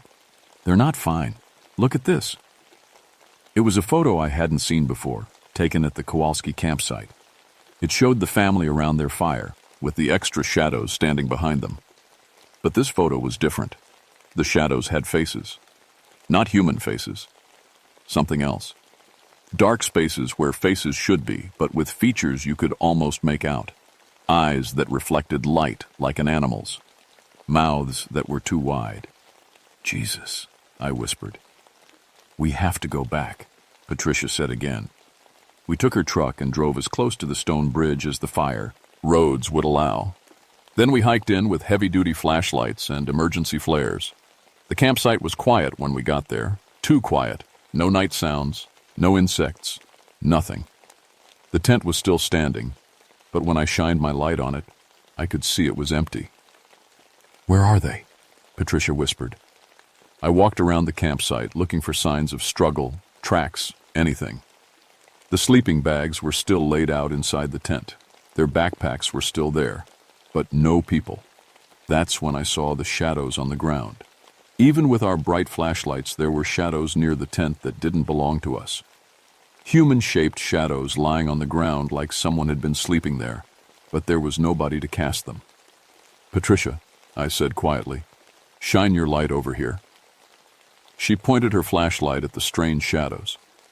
They didn't disappear like normal shadows would. They stayed right where they were, dark shapes on the ground. "What are they?" she whispered. Before I could answer, I heard footsteps in the woods. Slow, careful footsteps, like someone trying to sneak up on us. I grabbed Patricia's arm. "We're leaving. Now." But when we turned to go, our own shadows weren't following us. I looked down at the ground where our shadows should be, then back at the shadows near the tent. 4 shadows now instead of 2. "Run," I said. We ran through the forest like our lives depended on it because I was starting to think they did. Patricia kept up better than I expected. 19 years of hiking will do that. But the whole way back to her truck, I could hear footsteps behind us that didn't match our pace. When we finally reached the vehicle, I made Patricia drive while I watched behind us. In the side mirror, I could see 4 figures following us down the fire road, but when I turned to look directly, there was nothing there. "Where are we going?" Patricia asked, hands shaking on the steering wheel. "Library. I need to research something." "Gabriel, it's 3 in the morning. The library's closed. I know the night security guard. He owes me a favor." 20 minutes later, we were sitting in the Luray Library with every book about local history I could find. Patricia made coffee while I searched through old newspapers and historical records. "What exactly are we looking for?" she asked. "Patterns, connections, something that explains what we're seeing." I found it in a 1924 newspaper article about a missing persons case. 15 people had vanished from the old Rag Mountain area over a 3-month period. All of them found later, drained of blood, with no explanation. But the interesting part was a witness statement from a surviving camper. He claimed he'd seen shadow people around his campsite the night before his family disappeared. Said the shadows moved independently and seemed to be hunting. "Look at this," I said, showing Patricia the article. She read it twice, then looked up at me. "It's happened before." More than once. I'd found 3 other similar incidents. 1897, 1952, 1978. Always the same pattern. Multiple families found drained. Witnesses reporting shadow people. Then everything goes quiet for 20 or 30 years. "So what are they?" Patricia asked. I kept reading. Most of the historical accounts dismissed the shadow people as folklore or hysteria. But there was one source that took them seriously, a journal entry from 1895 written by a Cherokee medicine man who'd worked with local authorities. According to his account, the shadow people were spirits of those who'd died violently in the area. They fed on life force and could separate from their original bodies to hunt independently. The more they fed, the stronger they became. It says here they can possess reflections and photographs, I read aloud. And they hunt in groups during times of maximum shadow coverage. Patricia was quiet for a long moment. "Gabriel, what if they're not just hunting random campers? What do you mean? Huh? Think about it. You've been patrolling those mountains at night for 19 years. You know every shadow, every dark spot. What if they've been watching you all this time?" I felt cold suddenly. Why would they watch me? Because you're perfect. You work alone, you know the area, you have access to victims. What if they want to use you somehow? Before I could respond, the lights in the library went out. Emergency lighting kicked in a few seconds later, but it was dim and created lots of shadows. Patricia grabbed my arm. "We need to get out of here," she said. I agreed, but when we walked toward the exit, our reflections in the library windows weren't moving with us. They stayed perfectly still while we moved past. "Don't look at the windows," I said. But it was too late. Patricia had already seen her reflection staying behind. She made a sound like someone had punched her in the stomach. That's when I realized the truth. The shadow people weren't just hunting campers. They were collecting shadows, building an army of them. And they wanted mine because I knew the area so well, because I could lead them to more victims. "We have to get to bright light," I said. "Somewhere with no shadows at all." "Where?" "The ranger station. It has emergency floodlights for search and rescue operations." We made it to Patricia's truck, but our shadows didn't get in with us. I could see them standing in the library parking lot as we drove away. "This is insane," Patricia said. "How is this happening?" "I don't know, but we need help." I tried the radio, but all I got was static. Tried my cell phone, but no signal. We were cut off. The ranger station was 15 minutes away. As we got closer, I could see the building was dark. All the lights were out, which was wrong. The station always had some lights on for emergency calls. Patricia parked under the emergency floodlights and turned them on. Brilliant white light flooded the area, washing out every shadow. "Okay," I said. "This should keep us safe while we figure out what to do next." But when we got out of the truck, I realized we still didn't have shadows. Even under the bright lights, we weren't casting any shadows at all. That's when they appeared. Shadow people emerged from the darkness beyond the floodlights. Dozens of them, moving in perfect silence. They looked like people, but made of absolute darkness. And I could see faces in some of them. The families who'd been killed, the college kids from tonight.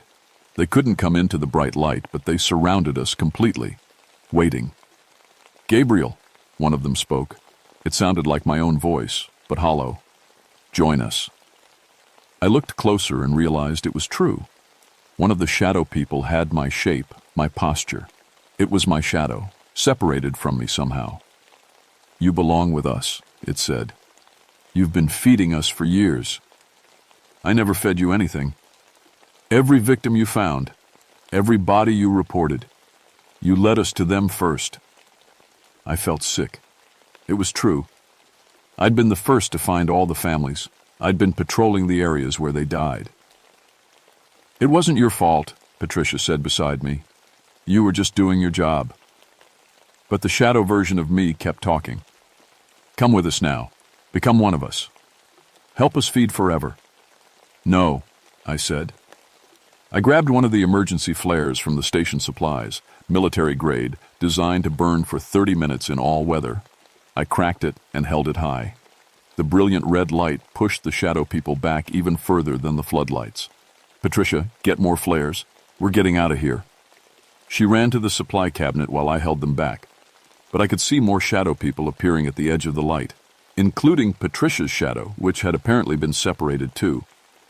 "Gabriel," my shadow said, "you can't run from us forever. We know where you live. We know where everyone you care about lives." I thought about that. Everyone I cared about. It wasn't a long list. "Patricia," I called, "how many people know we're here tonight?" "Nobody," she called back. "Why?" "Because if we disappear, no one will look for us until Monday." She came back with an armload of flares. "So, what do we do?" I looked at the shadow people surrounding us. They were patient, I'd give them that. They could wait longer than we could stay awake. But I had an idea. "We're going to give them what they want," I said. Patricia stared at me like I'd lost my mind. "We're going to what?" "Trust me," I said, pulling out my camera. It was an old Polaroid, the kind that develops pictures instantly. "I need you to take a picture of me. Gabriel, this is not the time for photographs. It is exactly the time. The shadow people exist in photographs, right? They show up in pictures even when you can't see them directly." Patricia looked confused, but she took the camera. "Okay, but I don't understand." "When you take the picture, I'm going to step into the darkness for just a second. Let them grab my shadow. But then I'll step back into the light before they can get me." "That's insane. What if they don't let you go?" "They will, because they'll have what they want, my shadow in the photograph. But I'll still be alive to tell people what really happened here." It was a crazy plan, but it was the only thing I could think of. The flares wouldn't last forever, and we couldn't stay awake indefinitely. "On 3, I said. 1, 2. On 3, I stepped out of the floodlights and into the darkness, where my shadow was waiting. For just a moment, I felt something cold and terrible grab onto me, trying to pull me deeper into the dark. I could hear my own voice promising me peace, rest, an end to the insomnia that had plagued me for 43 years. But Patricia's camera flashed, and I stepped back into the light. The shadow people were gone. All of them vanished, like they'd never been there. I looked down and saw that I had a shadow again, a normal shadow that moved when I moved. Patricia looked at the photograph as it developed. "Did it work?" Looked at the picture. It showed me stepping into darkness, and standing right behind me was the shadow version of myself. But in the photo, the shadow looked satisfied, complete. "I think so," I said. We waited until dawn, keeping the floodlights on and taking turns staying awake. When the sun came up, everything felt normal again. Birds singing, insects buzzing, all the usual forest sounds. The college kids were found later that day by a day patrol, sleeping peacefully by the old stone bridge. They claimed they'd had the best night's sleep of their lives and couldn't remember anything unusual happening. Patricia and I filed our reports, but we kept them simple. Equipment malfunction at the ranger station, routine patrol, nothing unusual to report. The photo I kept to myself. That was 3 weeks ago. Since then, there haven't been any more drained families found in the park. The shadow people seem to be satisfied, at least for now. Patricia thinks I traded my shadow for everyone's safety, and maybe she's right. I still work nights, but things are different now. I can sleep during the day, first time in my life. It's like whatever was keeping me awake is gone. But sometimes, when I'm walking the trails, I catch glimpses of my shadow doing things I'm not doing, moving independently, waving at things I can't see. It's still connected to me, but it's not entirely mine anymore. I've been thinking about retiring, maybe moving to a city where there's so much light you never see proper shadows. But I know it wouldn't matter. Wherever I go, my shadow will follow. And sometimes, late at night when I'm finally able to sleep, I dream about the shadow people. They're still out there in the darkness, patient as death, waiting for their next feeding time. The photo is locked in my safe at home. Sometimes I take it out and look at it. The shadow behind me in the picture seems more solid each time, more real. And lately I swear it's been looking back at me. Patricia says I should destroy the photograph, burn it, and scatter the ashes. But I can't. It's the only proof of what happened, the only evidence that the shadow people are real. Besides, I have a feeling that destroying the photo wouldn't get rid of my shadow. It would just make it angry.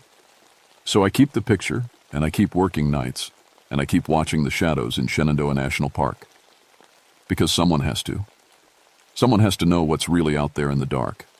And if you're ever camping in the mountains and your shadow starts moving wrong, don't ignore it. Get to bright light immediately. Call for help. Do whatever you have to do, because the shadow people are patient, but they're always hungry. And next time, I might not be able to save you.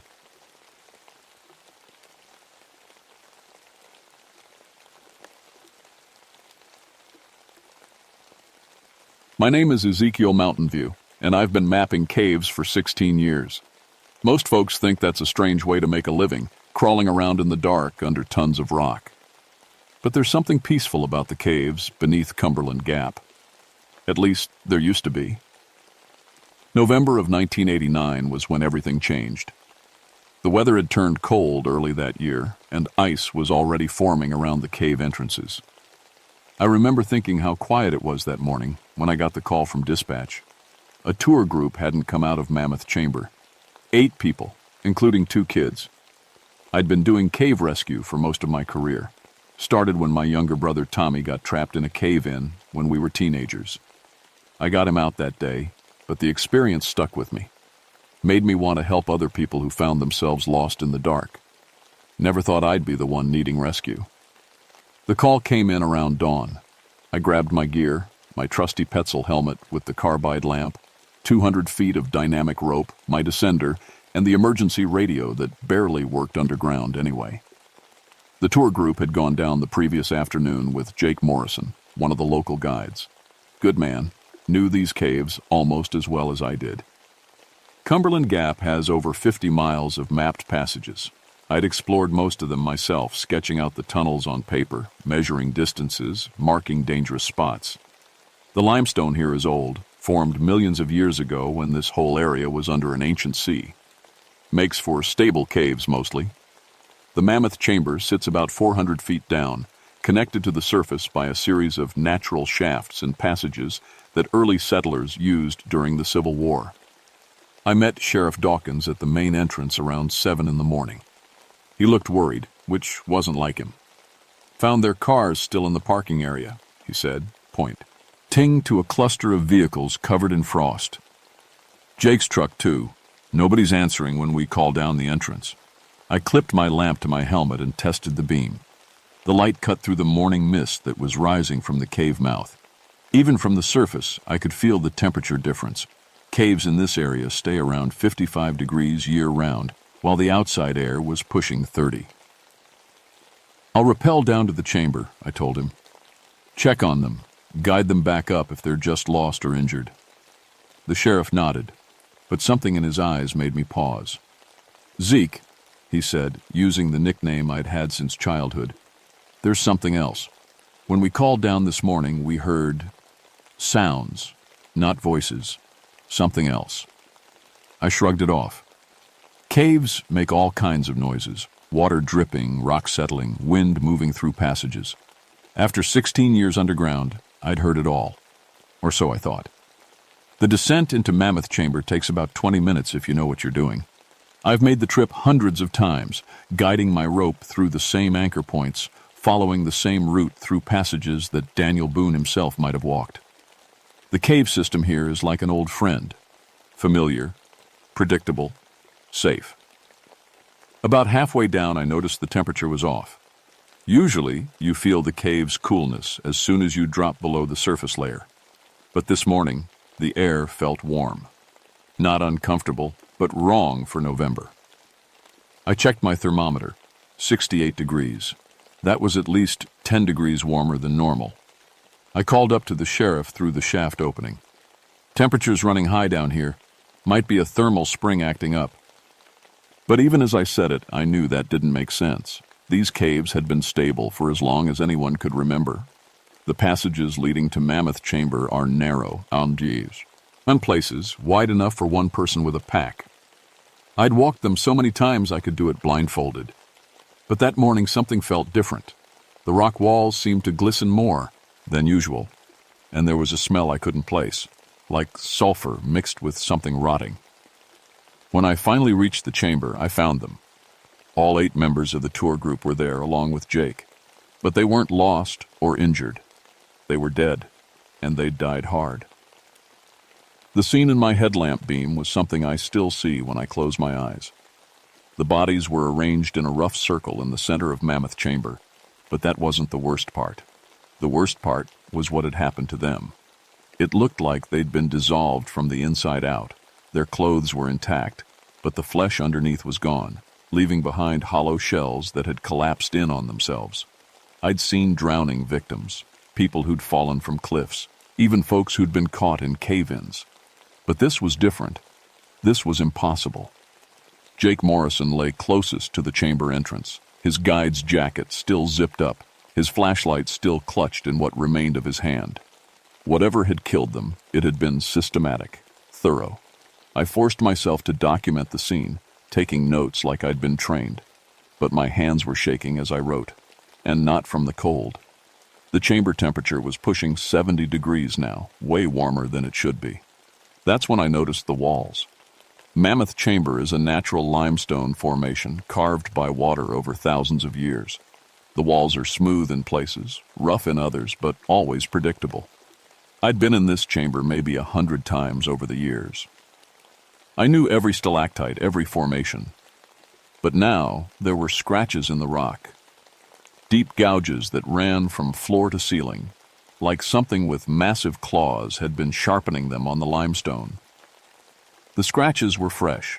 I could see white limestone dust on the chamber floor beneath them. I ran my finger along one of the gouges. It was smooth, like it had been cut by something incredibly sharp. But limestone isn't soft rock. Whatever made these marks had to be harder than steel. The radio crackled in my pack. "Zeke, you find them?" Sheriff Dawkins' voice was distorted by the rock between us, but I could make out the words. "Found them," I called back. "All dead. I need the coroner down here and probably the state police. This isn't an accident." "What happened to them?" I looked around the chamber again, trying to make sense of what I was seeing. "I don't know. Something dissolved them, from the inside." Static filled the radio for a long moment, then, "Say again?" "I said they're dissolved. Clothes are fine, but everything else—" I couldn't finish the sentence. I was about to start the climb back to the surface when my headlamp caught something else. On the far side of the chamber, there was an opening in the wall that I'd never seen before. Not a crack or a natural formation. This was a tunnel, perfectly round, about 6 feet across. I walked over to investigate. The opening was smooth, like it had been bored through the rock by some kind of machine. But there were no tool marks, no signs of blasting or drilling, just smooth limestone walls that disappeared into darkness beyond my lamp's reach. The smell was stronger here, that sulfur and rot combination that made my stomach turn. And there was something else, something that made the hair on my neck stand up. The air moving through the tunnel was warm. Not just warm, hot. Like it was coming from somewhere deep, somewhere that shouldn't exist. I'd been mapping caves for 16 years. I knew every passage, every chamber, every dead-end tunnel in the Cumberland Gap system. This opening wasn't on any of my maps. It wasn't on any maps, period. Against my better judgment, I stepped inside. The tunnel stretched ahead, perfectly round, sloping gently downward. My footsteps echoed strangely, like the sound was being absorbed by something soft.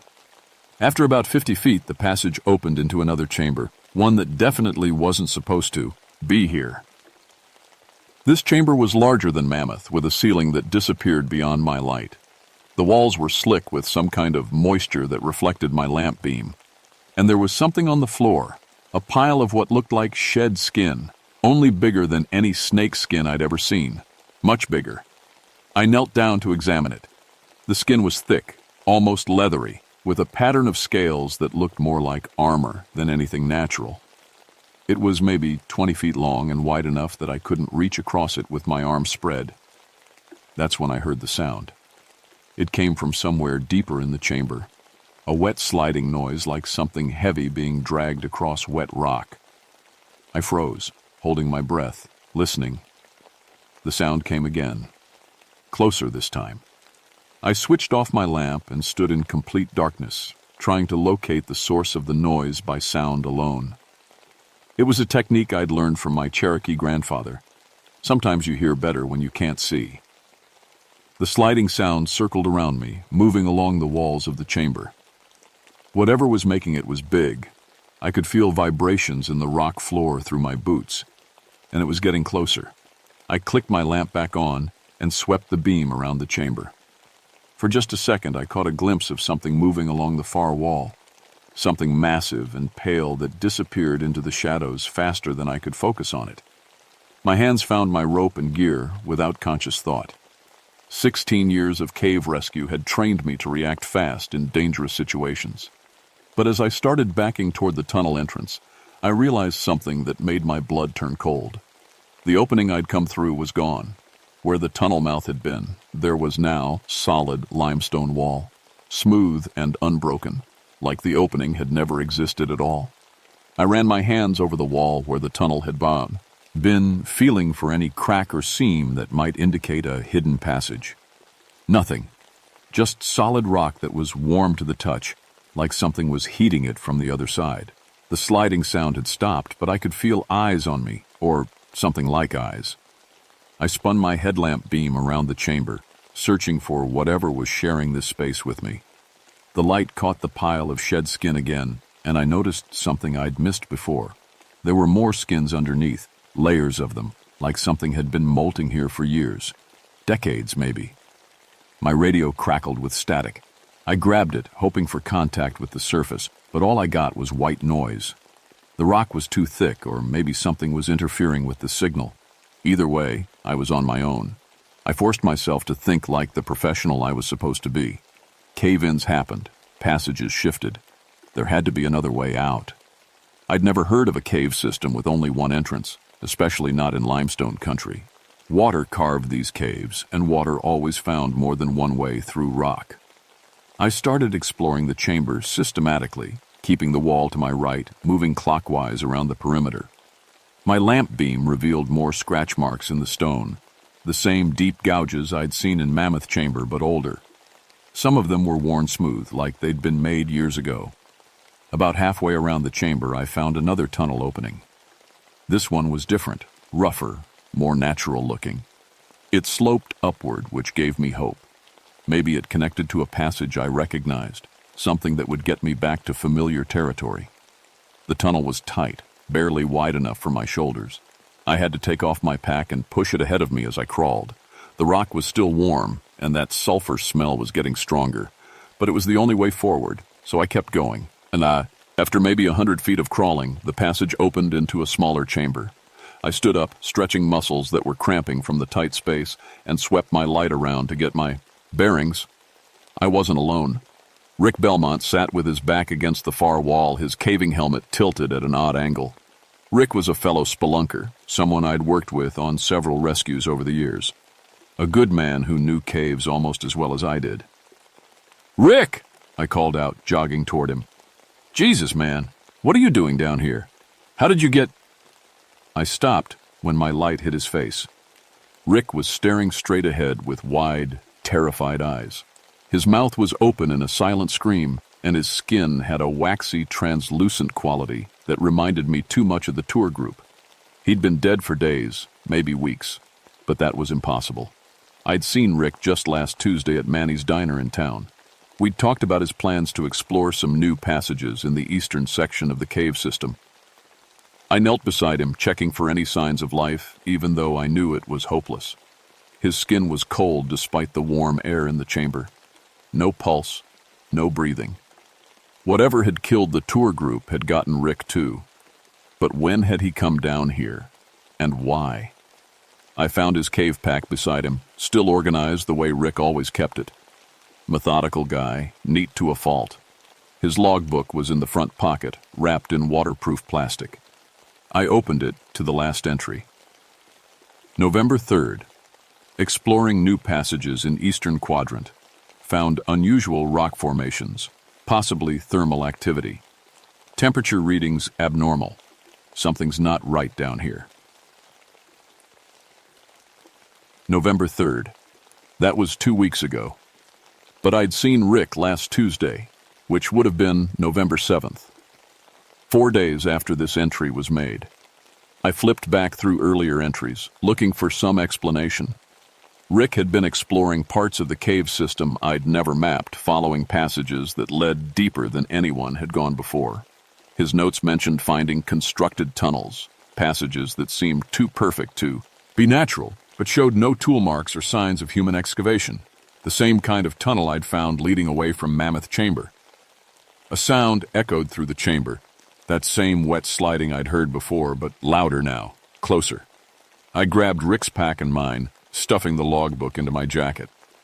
Whatever was down here, it had killed Rick and the tour group, and it was looking for me next. I found another passage leading out of Rick's chamber, this one sloping sharply downward. I didn't want to go deeper, but the sliding sound was coming from the direction I'd entered, cutting off my retreat. As I started down the passage, my light caught something carved into the wall near the entrance. Symbols that looked old, really old, not Native American, not settler scratches. Something else entirely. The marks were burned into the stone, not carved, like they'd been made with acid. The passage spiraled downward for what felt like hours. My watch had stopped working, the hands frozen at 9:17. The deeper I went, the warmer it got, until I was sweating inside my jacket. The sulfur smell was overwhelming now, making my eyes water. Finally, the passage opened into the largest chamber I'd ever seen. My headlamp beam couldn't reach the far walls or the ceiling. The floor was covered with more shed skins, dozens of them, ranging in size from maybe 10 feet to ones that looked 40 feet long or more. And in the center of the chamber, coiled around what looked like a natural stone pillar, was the thing that had been hunting me. It was like a worm, but bigger than any earthworm had a right to be. 40 feet long at least, 6 feet thick, with segments like a giant grub. Its skin was pale and translucent, and I could see things moving inside it. Partially dissolved shapes that might once have been human. The creature's head was nothing but a massive mouth, filled with rotating rows of teeth that looked like they were made of diamond or crystal. As I watched, frozen in terror, it opened that mouth and sprayed a stream of liquid that hit the stone pillar and started eating through the rock like it was butter. Acid. The thing was full of acid. It turned toward me, and I saw that it had no eyes, just heat-sensing pits along the sides of its head. But it knew exactly where I was. It had probably been tracking me since I first entered its domain. The creature uncoiled from the pillar and started sliding toward me with surprising speed. I ran. I ran through passages I didn't recognize, my headlamp beam bouncing wildly as I stumbled over loose rock and squeezed through openings barely wide enough for my body. Behind me, I could hear the creature moving through its tunnel system. A wet, sliding sound punctuated by the hiss of acid eating through stone. It was faster than me, much faster. The passage I was following opened into another chamber, this one filled with old mining equipment. Wooden support beams, rusted pickaxes, and something that made my heart jump. Dynamite. Boxes of it, left behind from some long-ago mining operation that had tried to expand the cave system artificially. The dynamite looked old, maybe from the 1920s or 1930s, but it was stored in a dry part of the cave. There was a chance it might still work. I grabbed 2 sticks and a coil of fuse, stuffing them into my pack as the sound of the creature's approach got louder. My grandfather had taught me about mining explosives when I was a kid. Back then, a lot of folks in these mountains supplemented their income with small mining operations. The chamber had 3 exit passages. I took the middle one, hoping it would lead me back toward familiar territory. But after 100 yards, it dead-ended in a wall of solid rock. The second passage did the same thing. The creature was in the chamber now. I could hear it moving among the old mining equipment, probably following my scent.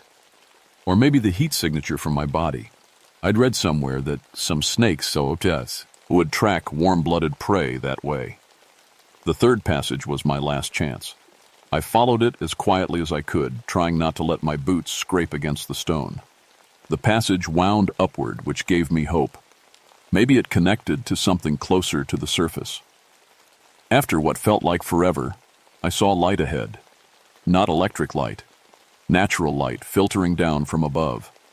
I'd found a connection to one of the main passages, somewhere between Mammoth Chamber and the surface.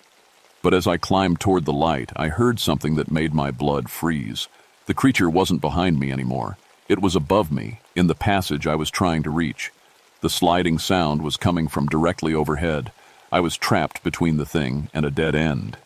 That's when I remembered something from Rick's logbook. He'd mentioned that the creature seemed to be territorial. It hunted within a specific area but didn't venture beyond certain boundaries. Maybe if I could get back to the main cave system, to passages it didn't consider part of its domain, I'd be safe. But first, I had to get past it. I pulled out the dynamite and fuse, my hands shaking as I tried to remember my grandfather's lessons. The creature was maybe 50 feet above me, blocking the only way out. If I could collapse part of the passage, create a barrier between us. The fuse was old, probably unreliable. I'd get one chance at this. I lit the fuse with my carbide lamp and tossed the dynamite up the passage toward where I thought the creature was waiting. Then I pressed myself against the wall and covered my head. The explosion was deafening in the confined space. Rock dust and debris rained down, and for a moment I thought I'd brought down the whole mountain on top of myself. But when the dust cleared, I was still alive. More importantly, the passage above me was blocked. Tons of limestone had collapsed, sealing off the creature's access route. I could hear it on the other side of the rockfall, making angry sounds, hissing and scraping against the stone barrier I'd created. But the explosion had also opened a new passage. Where the dynamite had gone off, it had blown a hole in the side wall, revealing another tunnel. This one had air moving through it, air that smelled like the surface world instead of sulfur and death. I climbed through the opening and found myself in a passage I recognized. It was part of the original cave system, one of the tunnels I'd mapped years ago. I was maybe 200 feet from Mammoth Chamber, which meant I was on the route back to the surface. I'd never been so happy to see familiar limestone walls. The climb back to the surface took 40 minutes. 40 minutes of checking over my shoulder, listening for any sound that might indicate the creature had found another way around the rockfall I'd created. But the passages stayed quiet, except for the normal sounds of a healthy cave system, water dripping, the occasional bat call, air moving through natural openings. When I finally saw Sheriff Dawkins's face at the cave entrance, I nearly broke down. The morning sun had never looked so good. They sealed Cumberland Gap Caves the next day. Official reason was structural instability following seismic activity. The sheriff backed up my story about finding the tour group, but we agreed to leave out certain details. Nobody would have believed the truth anyway. Rick Belmont was listed as a separate incident, a solo caver who'd gotten lost and died of exposure in an unmapped section of the system. They never found his body, which wasn't unusual in caves this complex. Sometimes people just disappear underground, and the mountain keeps its secrets. I tried to go back to cave rescue work, but something had changed. The first time I had to rappel into a cave system after Cumberland Gap, I lasted maybe 10 minutes before the walls started closing in on me. Panic attacks, the doctor called them. Severe claustrophobia brought on by traumatic stress. 16 years of cave work ended just like that. These days, I work construction above ground. Good, honest work under open sky where I can see the horizon. My wife says I sleep better now, don't wake up in the middle of the night talking about sliding sounds and acid burns. But sometimes, when the news reports another small earthquake in the Cumberland Gap area, I wonder if that rockfall really held. The creature was old. Older than the caves themselves, maybe. Something that had been living deep in the earth since before humans walked these mountains. The Cherokee have stories about such things. Monsters that live in the deep places, things that are older than memory and hungrier than death. My grandfather used to tell those stories, but I never paid much attention. Wish I had. Last month, they found some hikers missing near the park. Their cars were still in the parking lot, just like before. The official search was called off after a week. No trace found. Probably fell into a sinkhole or got lost in the backcountry. But I know better. The caves under Cumberland Gap run deeper than any map shows, deeper than anyone has ever explored, and in the deepest places, in chambers that never see the light, old things are stirring. If you ever find yourself near Cumberland Gap, stick to the marked trails. Don't go wandering off into areas that aren't on the tourist maps. And if you hear stories about new cave openings, passages that weren't there before, warm spots in the ground where there shouldn't be any, just keep walking. Some caves go deeper than they should, and some things are better left sleeping in the dark. My name is Ezekiel Mountain View, and I'm telling you this because 16 years of mapping caves taught me one important lesson. The earth keeps secrets, and sometimes those secrets are better left buried. But the ground under Cumberland Gap has been shaking more often lately. Small tremors that the seismologists say are just natural settling. I know different. Something down there is still digging, still hungry, still growing.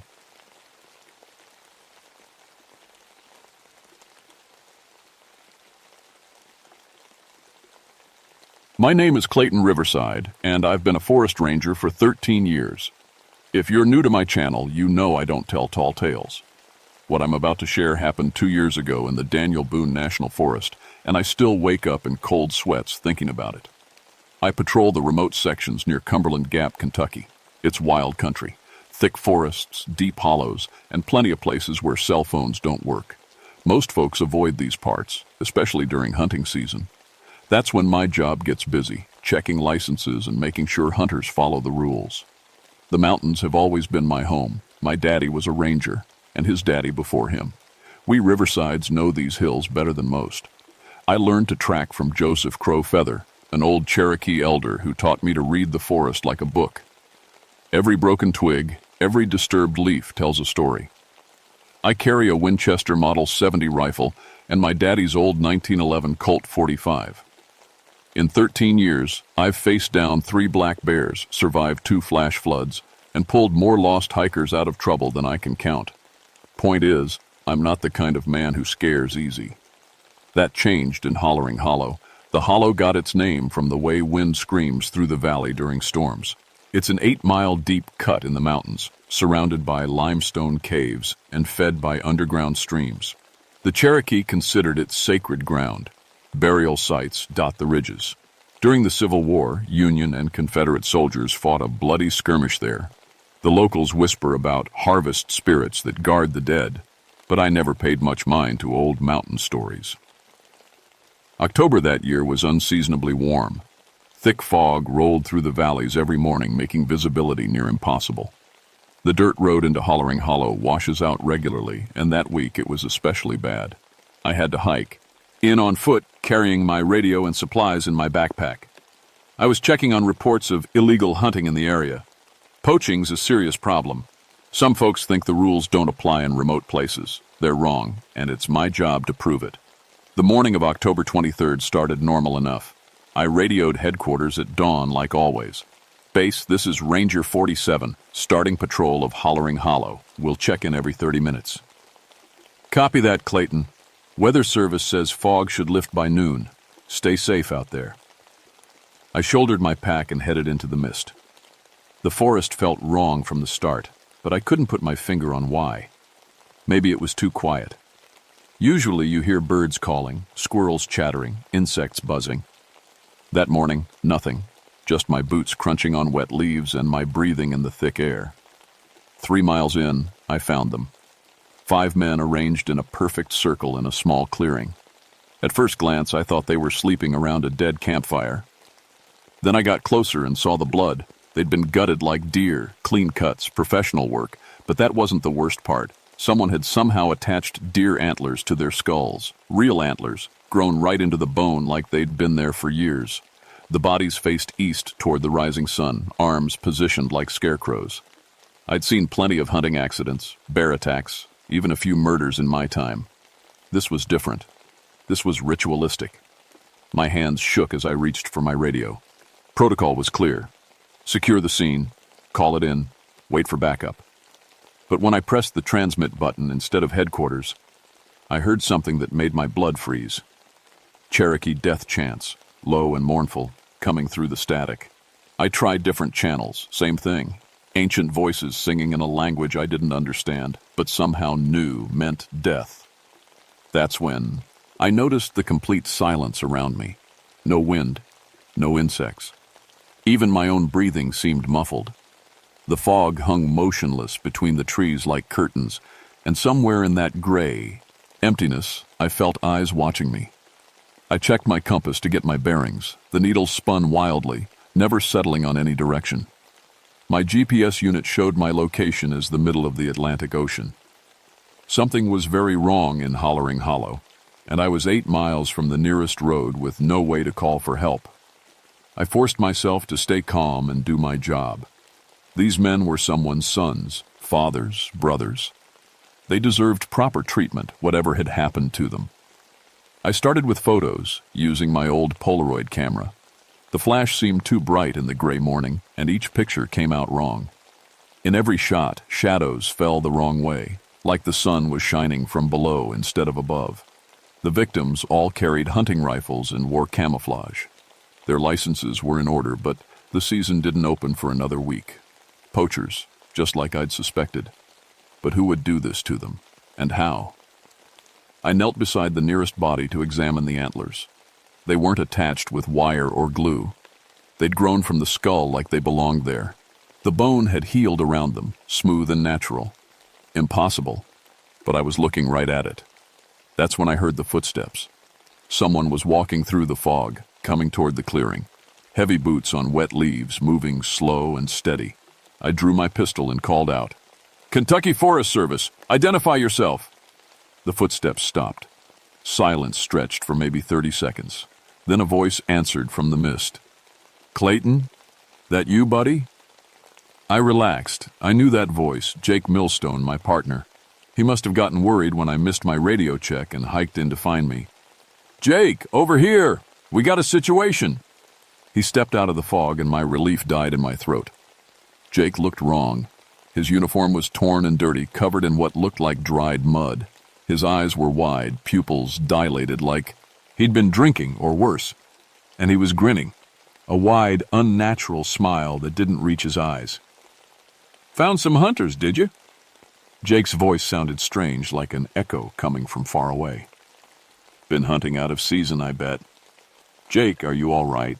You look—" "I look what, Clayton?" That terrible grin got wider. "I look dead? Like these boys here?" He gestured at the bodies, and I noticed his hand was covered in scratches and cuts. Fresh ones, still bleeding. "Where's your radio? Your truck? How did you get here?" Jake tilted his head like he was listening to something I couldn't hear. "Truck's back at the road. Radio's busted. Just like yours, I'm betting." I tried my radio again. Still nothing but death chants. "We need to hike out, get help from town," I said. "This is way beyond what we can handle." "Oh, I don't think we're going anywhere, Clayton, not yet. The harvest isn't finished." The way he said harvest made my skin crawl. I'd known Jake for 5 years. We'd worked dozens of cases together. This wasn't the man I knew. "Jake, what happened to you out there?" He laughed, and the sound was like branches breaking. "Happened to me? Nothing happened to me. I just learned the rules is all. Mountains got rules, Clayton. Old rules. Cherokee knew them. These boys here forgot them." He kicked at one of the bodies with his boot. "Season doesn't open for a week, but they came hunting anyway. Thought the rules didn't apply to them. The mountain showed them different." "The mountain didn't do this, Jake. Someone killed these men. Someone sick and twisted. And if we don't—" "Look around you, Clayton. Really look." I did. The fog seemed thicker now, pressing in on all sides.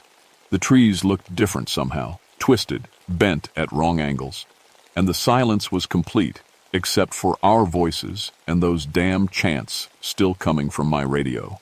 "How long you think you've been standing here?" Jake asked. I checked my watch. It should have been around 8 in the morning. The hands pointed to midnight. "That's not right. It was dawn when I found them." Time moves different in Hollering Hollow during harvest season, always has. Cherokee knew that too. I backed away from him slowly. Whatever had happened to Jake, whatever was wrong with this place, I needed to get out. Now. The Cherokee also knew how to appease the mountain, Jake continued, following my movement. Blood for blood, life for life. These boys took deer out of season. Mountain took them. "You're talking crazy, Jake. You ever wonder why your daddy never hunted in Hollering Hollow? Why his daddy didn't? Why the old-timers always warned folks away during harvest season?" I hadn't thought about it, but now that he mentioned it, it was true. 3 generations of Riversides had patrolled these mountains, but none of us ever hunted here. Family tradition, Daddy always said. Respect for the dead. "Your family knew the rules, Clayton, but you forgot them.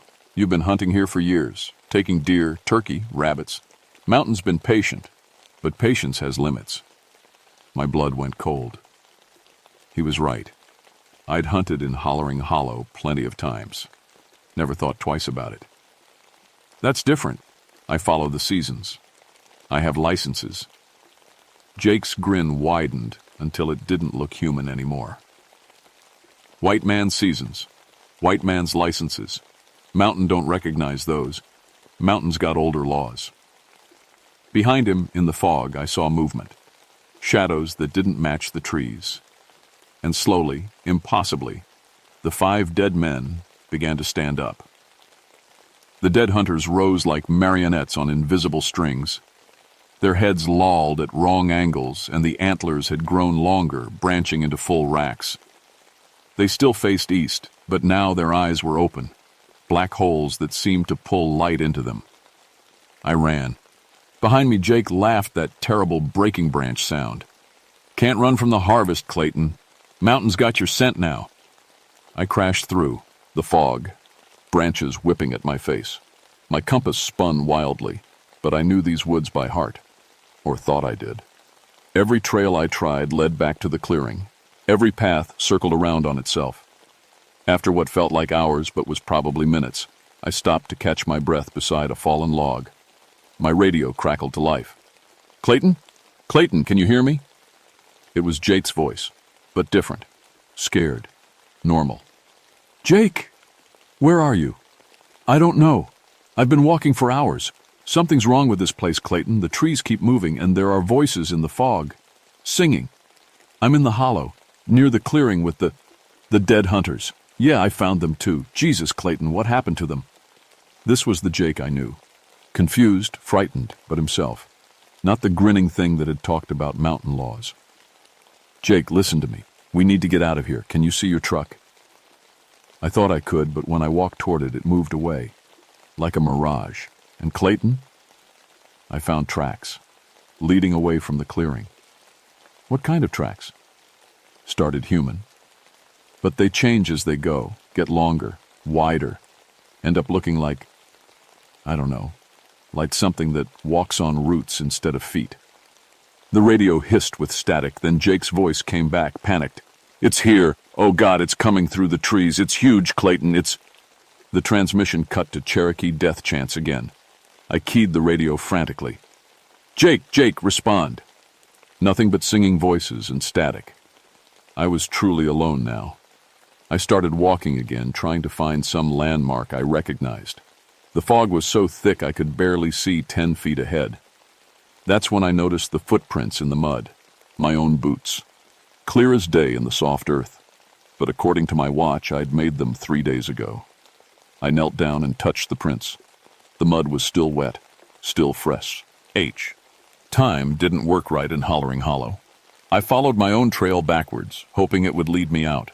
Instead, it brought me to a ranger station I'd never seen before, small log. Building, Forest Service signs, generator humming outside. Light glowed warm and yellow in the windows. I knew every building in my territory. This one didn't exist. But the generator was running. Maybe there was a radio inside that worked. Maybe someone who could help. The door opened before I could knock. An old Cherokee man stood there, wearing a ranger uniform from the 1950s. I recognized him from faded photographs in the main office. Joseph Crow Feather's grandfather, the first Native American ranger hired in Kentucky. He'd died in 1962. "You shouldn't have come here during harvest season," he said in perfect English. "Especially not you, Clayton Riverside." "You know me?" "I knew your great-grandfather. Good man. Respectful man." He understood the old agreements. "What agreements?" "The Cherokee who lived here made a deal with the mountain spirit before they were forced to leave. Blood for blood, life for life. The mountain would protect the sacred burial grounds. In return, certain laws had to be followed during harvest season." He gestured for me to come inside. The station was equipped with old-style radios and maps from decades ago. Everything looked real, solid. "Your great-grandfather was there when the agreement was made. He promised his family would help enforce it. That promise bound the Riverside line to the mountain." "I don't understand." "The harvest spirit only takes those who violate the old laws. Poachers, out-of-season hunters, those who kill pregnant does or destroy nests. Your family was supposed to prevent that, to keep people away during harvest season. We do. I check licenses, enforce hunting laws, white man's laws." He shook his head sadly. "The mountain recognizes older authority. You've been hunting here yourself, Clayton, for years. You broke the agreement." My legs gave out. I sat down hard on an old wooden chair. But I followed. The rules. State regulations. Seasons. This valley is sacred ground. No hunting allowed, ever. Your great-grandfather knew that. Your grandfather forgot. Your father never learned. And you... He looked at me with pity. "You've fed yourself from sacred lands for 13 years. Outside, something roared. Not an animal sound. Deeper, older, like the earth itself screaming. "It's coming," the old ranger said. "The harvest spirit. It gave you time to learn the truth. But time's up." The lights in the station flickered and died. The generator coughed and fell silent. In the darkness, I heard footsteps on the porch. Heavy. Slow. Each step made the building shake. "There is one way," the old man whispered. "If you truly understand what you've done. If you're willing to make amends." The door exploded inward in a shower of splinters. Through the opening came something that had once been alive, but was now composed of twisted vines and branches. It stood 12 feet tall, with a deer skull for a head and antlers that scraped the ceiling. Its eyes were glowing maple leaves, and its hands were gnarled root systems that reached toward me. The harvest spirit had found me at last. The thing that stepped through the doorway wasn't quite plant and wasn't quite animal. Thick vines wrapped around what might have been bones, forming a roughly human shape. Moss and bark covered its body like skin, and small branches grew from its shoulders and arms. The deer skull head tilted at me, and those maple leaf eyes burned orange like autumn fire. When it spoke, the voice came from everywhere at once. The walls, the floor, the air itself. "Clayton Riverside, third-generation oath breaker. Your time of judgment has come." The old ranger stepped between us, and I realized I could see through him like mist. "Tell him the choice, grandfather," he said to the spirit. "Tell him the old ways. Let's..." Harvest spirit moved closer. Its root fingers scraped across the floor, leaving deep grooves in the wood. You have taken life from sacred ground for 13 years. Deer, turkey, rabbits, all under my protection. The penalty is to join them, to become part of the eternal hunt, forever pursued as you pursued them. Those root hands reached for my head. I could see how they would penetrate my skull, how the antlers would grow from the bone, how I'd become another scarecrow guardian in the clearing. But, the spirit continued, and I felt a spark of hope. Your great-grandfather's service earned your bloodline one chance at redemption. You can choose to honor the old agreement, become its guardian instead of its victim. What does that mean? Give up hunting forever. Never again take life in any forest. Spend your remaining years protecting the sacred places, warning others away during harvest season. Accept the Cherokee way.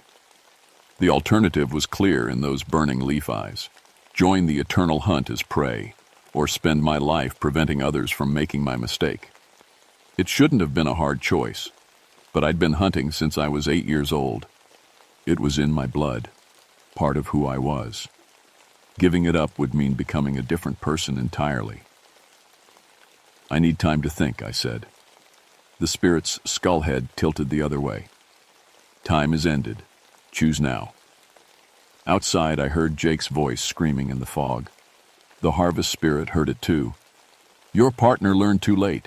He tried to warn you, to save you, but the mountain took him first. His warnings became my words. My heart sank.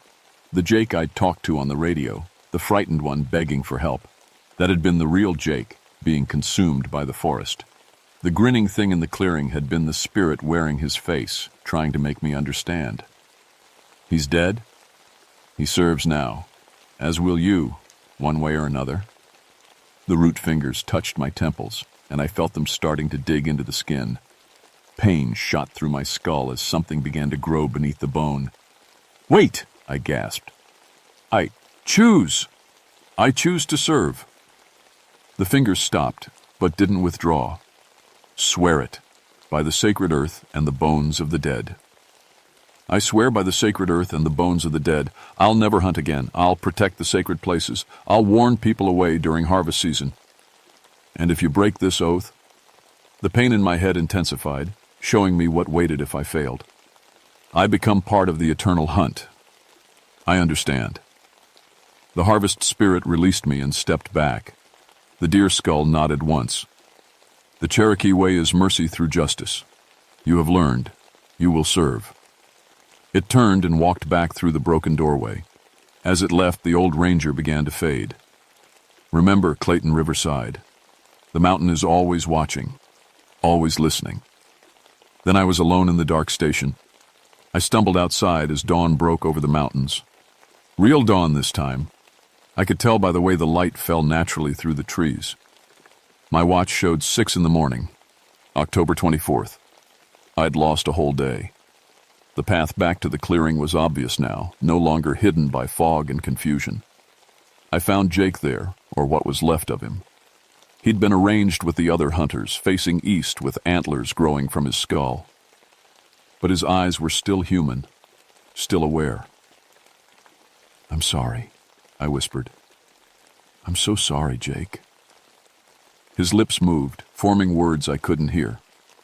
But I understood.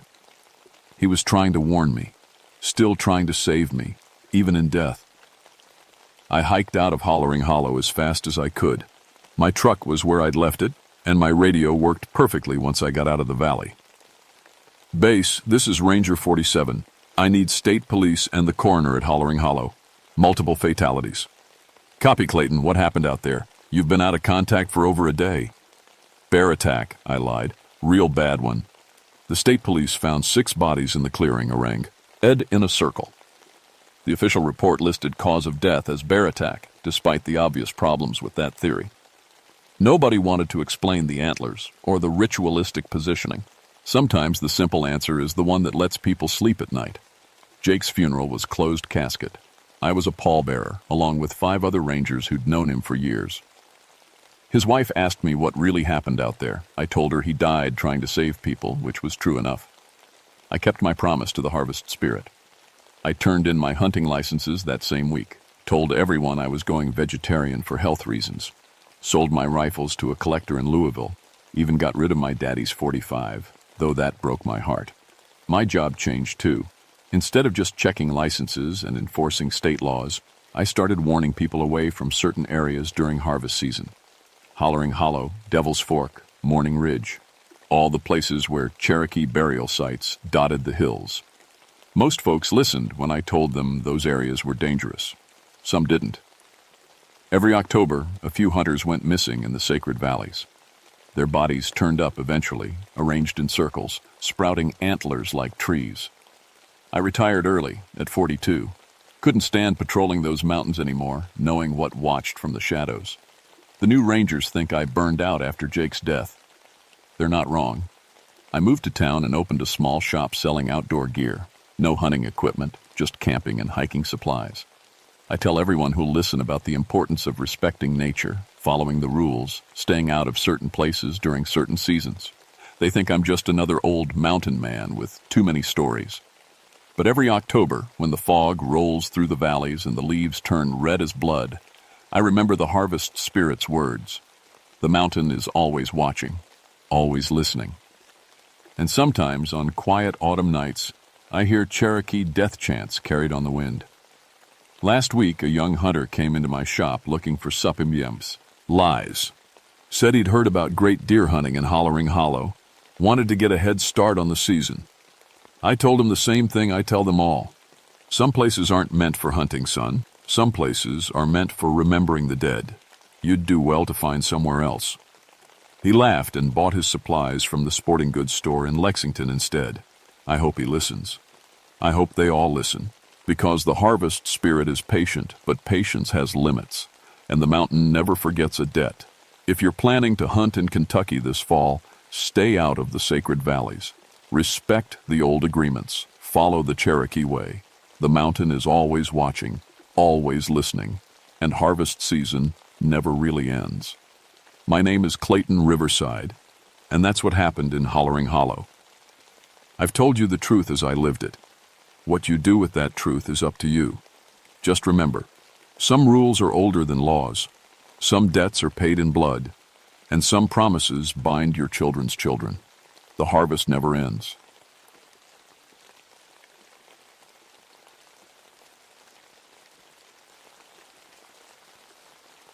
My name is Jeremiah Stormcrow, and I've been working these mountains since 1967. 18 years of pulling people out of trouble in Jefferson National Forest. Most folks call me Storm. I'm good at what I do. Rescued 47 people during my time here. But what happened on Devil's Backbone in February of '85 still keeps me awake at night. I'm 44 now, half Cherokee, half Irish. Got the worst of both sides. My grandmother's stubborn streak and my father's quick temper. Spent 2 tours in Vietnam, crawling through tunnels smaller than coffins. Came home and figured the mountains would be peaceful. Shows what I knew. That morning started like any other. Ice storm had hit us hard the night before. Power lines down everywhere. Roads slick as glass. I was checking my gear in the ranger station when the call came through on my old military radio. "Storm, we got 6 ice climbers missing on Devil's Backbone," said dispatch. "Last contact was yesterday around noon." Devil's Backbone. 12 miles of ridgeline with cliff faces that drop straight down 300 feet. Not a place you want to be when the weather turns mean. The Cherokee called it something else, a word that means where the spirits hunt. My grandmother used to warn me about things that lived up there. Skinwalkers, she called them. Things that steal faces and walk in borrowed skin. I never believed those old stories. The wind was howling something fierce when I loaded my gear. Rope, medical kit, emergency radio, flares. Everything I needed for a standard search and rescue. I threw in some extra batteries and started up the mountain in my Jeep. The drive took 2 hours on roads that should have been closed. Ice hung from every tree branch like glass teeth. When I reached the trailhead, I could see fresh tire tracks. The missing climbers had parked their van right where they were supposed to. Good sit. Gian, maybe they just got weather-bound and holed up somewhere safe. I strapped on my snowshoes and started up the trail. 3 miles to the ridge, then I'd follow it east until I found them. The ice made everything look different. Trees bent under the weight, branches snapping in the wind. Every step forward was work. That's when I heard it. A voice calling from somewhere up ahead. "Help! Someone help us!" I stopped, listening hard. The voice came again, clearer this time. A woman, scared and cold. "We're down here, please." I keyed my radio. "Dispatch, I've got contact with the missing party. About 2 miles up Devil's Backbone Trail." "Copy that, Storm. Be careful up there." I picked up my pace, following the voice. It seemed to come from the cliff edge, which made sense if they'd gotten stuck on the rock face.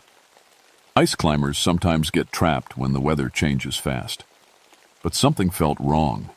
The voice was too clear, too strong for someone who'd been out in this cold for over a day. And there was something else. An echo that didn't match the terrain. When I reached the cliff edge and looked down, my blood went cold. 6 people hanging on the rock face, perfectly spaced about 50 feet apart. They were all wearing bright climbing gear, red, blue, yellow jackets that stood out against the gray stone.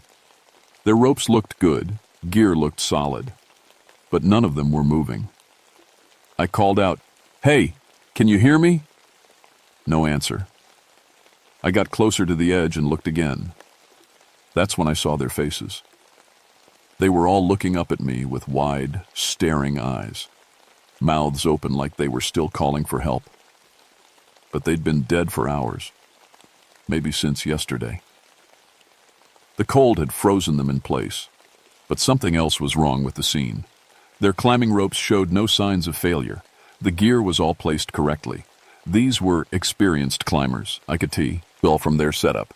But they hung there like they'd just stopped climbing and died where they were. And the bite marks. Even from up top, I could see the torn clothing, the dark stains on the rock below each body. Something had been feeding on them while they hung there helpless.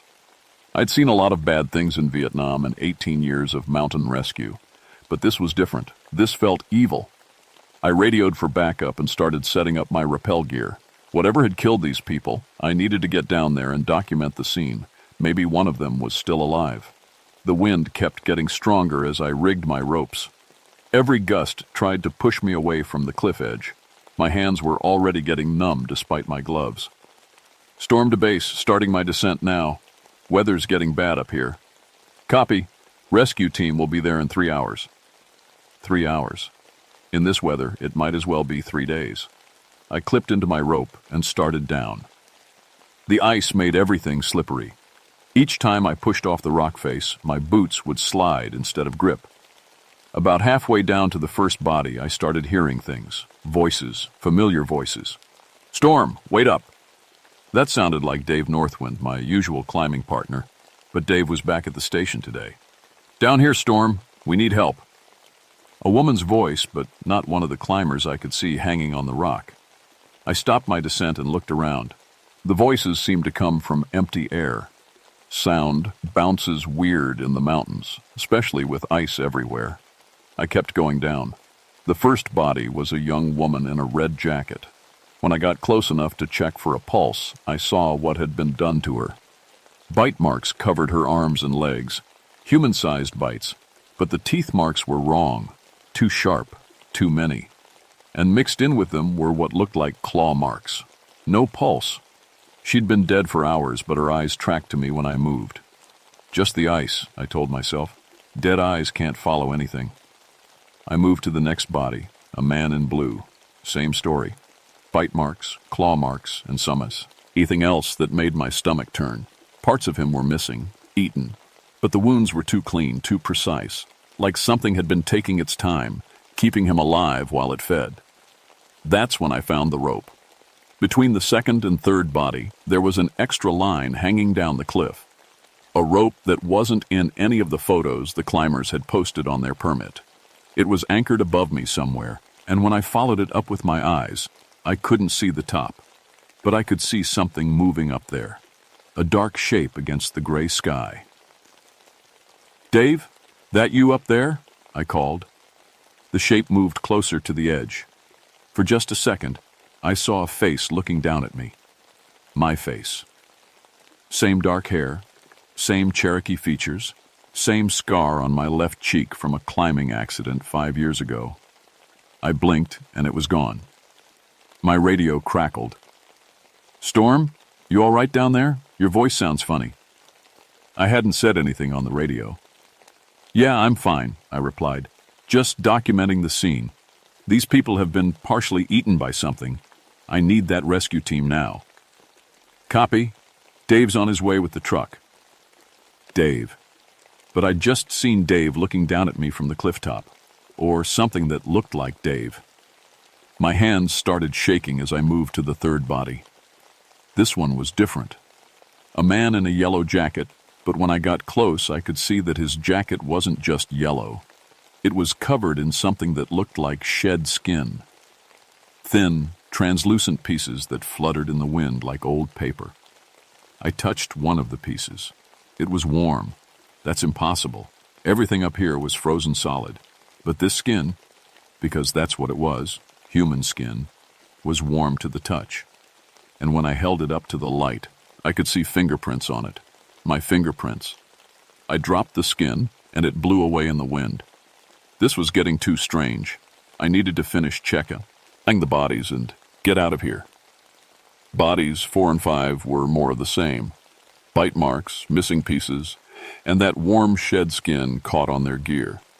But body 6, the last one on the east end of the cliff, was gone. The rope was still there, the gear was still clipped to the rock, but the harness was empty, just hanging there like whoever had been in it had simply vanished. I looked down. The cliff dropped another 200 feet to a pile of broken rocks. If someone had fallen, I would have seen the body. But there was nothing down there except more of that strange skin blowing around in the wind. "Storm, this is Dave. I'm at the top. Where do you want me to set up the haul system?" I looked up. Dave was there at the cliff edge, waving down at me. He looked normal, sounded normal. But something in my gut said this wasn't right. "Dave, what's my middle name?" I called up to him. He laughed. "Come on, Storm. You're getting hypothermia. Let's get you out of there." My middle name is Blackhorse, after my great-grandfather. Dave's known me for 8 years. He would have answered without hesitation. I started climbing back up my rope as fast as I could. By the time I reached the top, Dave was gone. My gear was still there, but the rescue truck I'd heard wasn't anywhere in sight. Just my Jeep, sitting alone in the parking area. I checked my radio. "Base, this is Storm. Where's Dave?" "Dave's still at the station, Storm. He never left." The hair on my neck stood up. "Then who was just up here talking to me?" Static. Then, "Storm, you're breaking up. Say again?" I tried the radio 3 more times but couldn't get through. The ice storm was getting worse, and something told me I needed to get off this mountain fast. I packed my gear and started back down the trail. But every step felt wrong. The path didn't look the same as it had on the way up. Trees were in different places. Rocks I remembered were gone. And there were tracks in the snow that hadn't been there before. Human tracks, but wrong. The stride was too long, the depth uneven like the person mopped. Kingdom was sometimes walking on 2 legs, sometimes on 4. I followed the tracks for about half a mile before I realized they were following my own trail from earlier. Whatever made them had walked exactly where I'd walked, but in the opposite direction, like something had studied my tracks and copied them perfectly. That's when I saw the cabin. It was set back in the trees about 50 yards from the trail. Warm light glowed in the windows and smoke rose from the chimney. I'd been working this area for 18 years and had never seen a cabin here before. But my hands were getting numb and the wind was picking up. I needed shelter. I knocked on the door and heard footsteps inside. When it opened, I was looking at myself again. Same face, same clothes, same scar. But the eyes were wrong. Too yellow, like an animal's eyes reflecting light. "Come in, Storm," it said in my voice. "You look cold." I stepped back. "Who are you?" It smiled with my face. "I'm you, or I will be, once I finish wearing you in." That's when I saw the others inside the cabin. Dave was there, sitting by the fire. The woman in the red jacket from the cliff. The man in blue. All the dead climbers, all very much alive, and looking at me with those same yellow eyes. "We've been waiting," said the thing wearing Dave's face. "It's hard to hunt alone up here. But with your form, your memories, your job, we can bring so many more people to the mountain." I ran. Behind me I heard voices calling. My voice, Dave's voice, the voices of dead climbers, all of them saying the same thing. "Don't run, Storm. You can't get away. We know every trail you know. We've been watching you for years." I crashed through the forest, branches tearing at my clothes. My snowshoes caught on fallen logs and I went down hard twice. Each time I got up, the voices were closer. When I reached my Jeep, my hands were shaking so bad I could barely get the key in the ignition. The engine turned over on the third try, and I gunned it down the mountain road without looking back. But in my rearview mirror, I could see lights following me. Headlights from vehicles that couldn't possibly be there. The access road was blocked by fallen trees from the ice storm. Nothing should have been able to get through. I took the curves too fast, sliding on ice patches that nearly sent me over the guardrail. The lights stayed behind me, matching my speed perfectly. Every time I looked in the mirror, they were the same distance away. It wasn't until I reached the main highway that the lights disappeared. I drove straight to the ranger station and found Dave at his desk filling out paperwork. He looked up when I came in, and his eyes were normal, brown, not yellow. "Storm, you look like hell. How'd the rescue go?" I stared at him for a long moment. "Dave, what's my middle name?" "Black Horse. After your great-grandfather. Why?" Relief flooded through me. This was the real Dave. "I need to make a report," I said. "And I need you to call the state police. We've got 6 dead bodies on Devil's Backbone, and something up there is wearing their faces." Dave looked at me like I'd lost my mind. Maybe I had. The state police took 3 days to get up to Devil's Backbone. By then, the ice had melted and the weather had cleared. They found the 6 bodies exactly where I'd reported them, but according to their investigation, all 6 had died of hypothermia. No bite marks, no claw marks, no missing pieces. Sometimes extreme cold can cause hallucinations, the lead investigator told me. Combined with the stress of a difficult rescue, it's not uncommon for experienced personnel to see things that aren't there. But I knew what I'd seen, and I knew it wasn't over. The proof came 2 weeks later when hikers started disappearing near Devil's Backbone, always in groups of 2 or 3, always during bad weather. The search teams would find their camps intact, gear undisturbed, like the people had just walked away on their tents in the middle of the night. I volunteered for every search. Each time we'd find the missing hikers in impossible places, hanging from cliff faces they couldn't have reached, frozen in positions that made no sense, and always with that look of terror frozen on their faces, like they'd seen something unbelievable right before they died. The 4th search was when I finally understood what we were dealing with. I was partnered with Dave and 2 state police officers. We'd been called out to find a family of 4, parents and 2 teenage kids, who'd been missing for 3 days near the backbone. We found their camp just after dawn. Tents zipped shut, food still hanging properly from bear cables, everything normal except the family was gone. That's when Dave started acting strange again. "I think I see tracks leading up to the ridge," he said. But when I looked where he was pointing, there was nothing there. "Dave, there's no tracks." He looked at me with those yellow eyes I remembered from the cabin. "Sure there are, Storm, right there." The state cops didn't notice anything wrong. They were city boys. Wouldn't have recognized a skinwalker if it bit them. But I'd grown up with my grandmother's stories. I knew the signs. I waited until we were separated from the others, then confronted him. "You're not Dave." It smiled with Dave's face. "I'm more Dave than Dave ever was. I have all his memories, all his skills.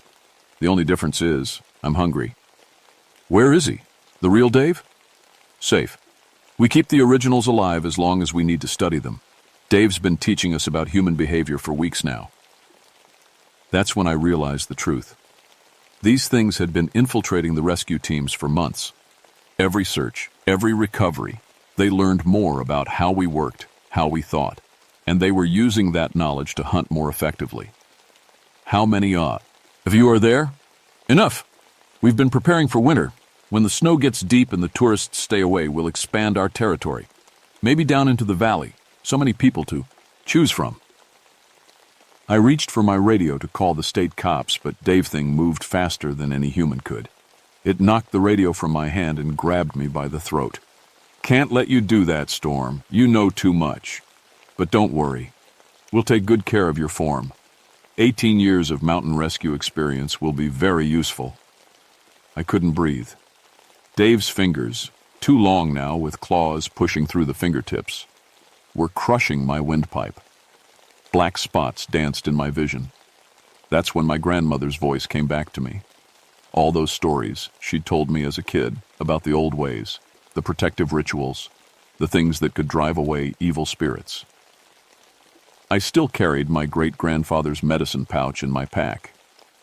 I'd always thought it was just sentimental nonsense, but suddenly those old Cherokee words were the only hope I had. With my free hand, I reached for the sage bundle in the pouch. The Dave thing saw what I was doing and loosened its grip just enough for me to breathe. That old magic won't work on us, Storm. We're not spirits, we're something much worse. I managed to get my lighter out and set the sage smoking.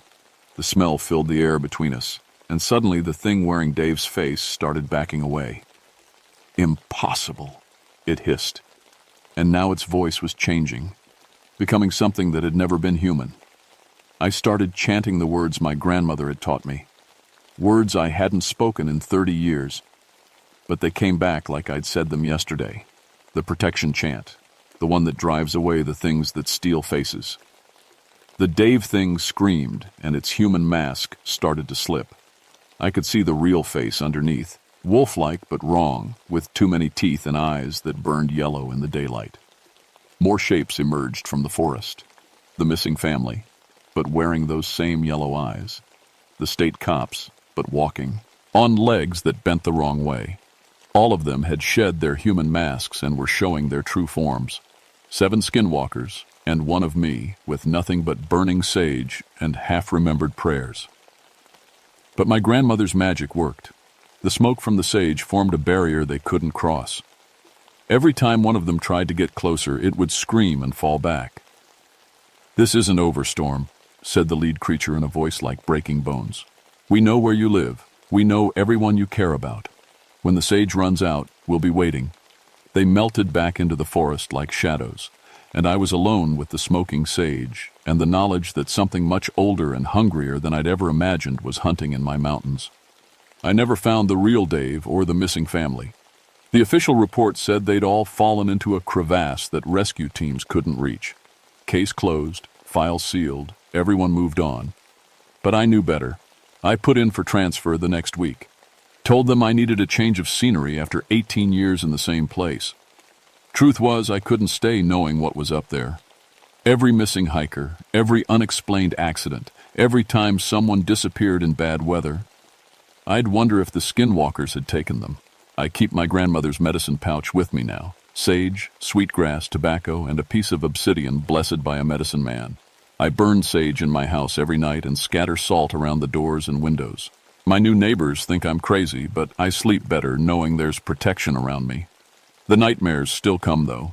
Dreams where I'm back on Devil's Backbone, rappelling down to bodies that turn their heads to watch me. Dreams where Dave calls my name from empty forest, and when I turn around, his face is melting off to show the wolf underneath. Sometimes I wonder if they're still up there wearing the thoughts, 'cause of the people they've taken, learning human ways, human weaknesses, growing bolder as they perfect their hunting techniques. I tried to warn other rangers about what I'd seen, but nobody wanted to hear it. Too many weird stories can ruin a career, and I'd already pushed the boundaries of what people would believe. So I'm telling you instead. If you're ever hiking in Virginia, especially around Jefferson National Forest, trust your instincts. If someone you know starts acting different after being alone in the woods, look at their eyes. If a familiar voice calls to you from somewhere it shouldn't be, don't follow it. And if you find yourself on Devil's Backbone Ridge when the weather turns bad, get out fast. The Cherokee knew about these things long before white men came to the mountains. They had words for them, rituals to protect against them, rules about where not to go when the spirits were hungry. We forgot those warnings, and people died for our ignorance. I'm 62 now, living in Arizona where the desert is too hot and dry for shapeshifters that prefer cold mountains and deep forests. But every winter I get letters from hikers' families asking if I know anything about their missing relatives, people who disappeared near Devil's Backbone and were never found. I write back and tell them what the investigators always say: hypothermia, falls, getting lost in bad weather, natural causes. But I also include a small bag of sage and instructions on how to burn it, just in case. Because somewhere in those Virginia mountains, things that should never have learned to walk upright are still hunting, still taking faces, still wearing human skin like clothes they can change whenever they want. And they remember the ranger who got away. My name is Jeremiah Stormcrow, and I've seen the devils that live on Devil's Backbone. Trust me, you don't want to meet them.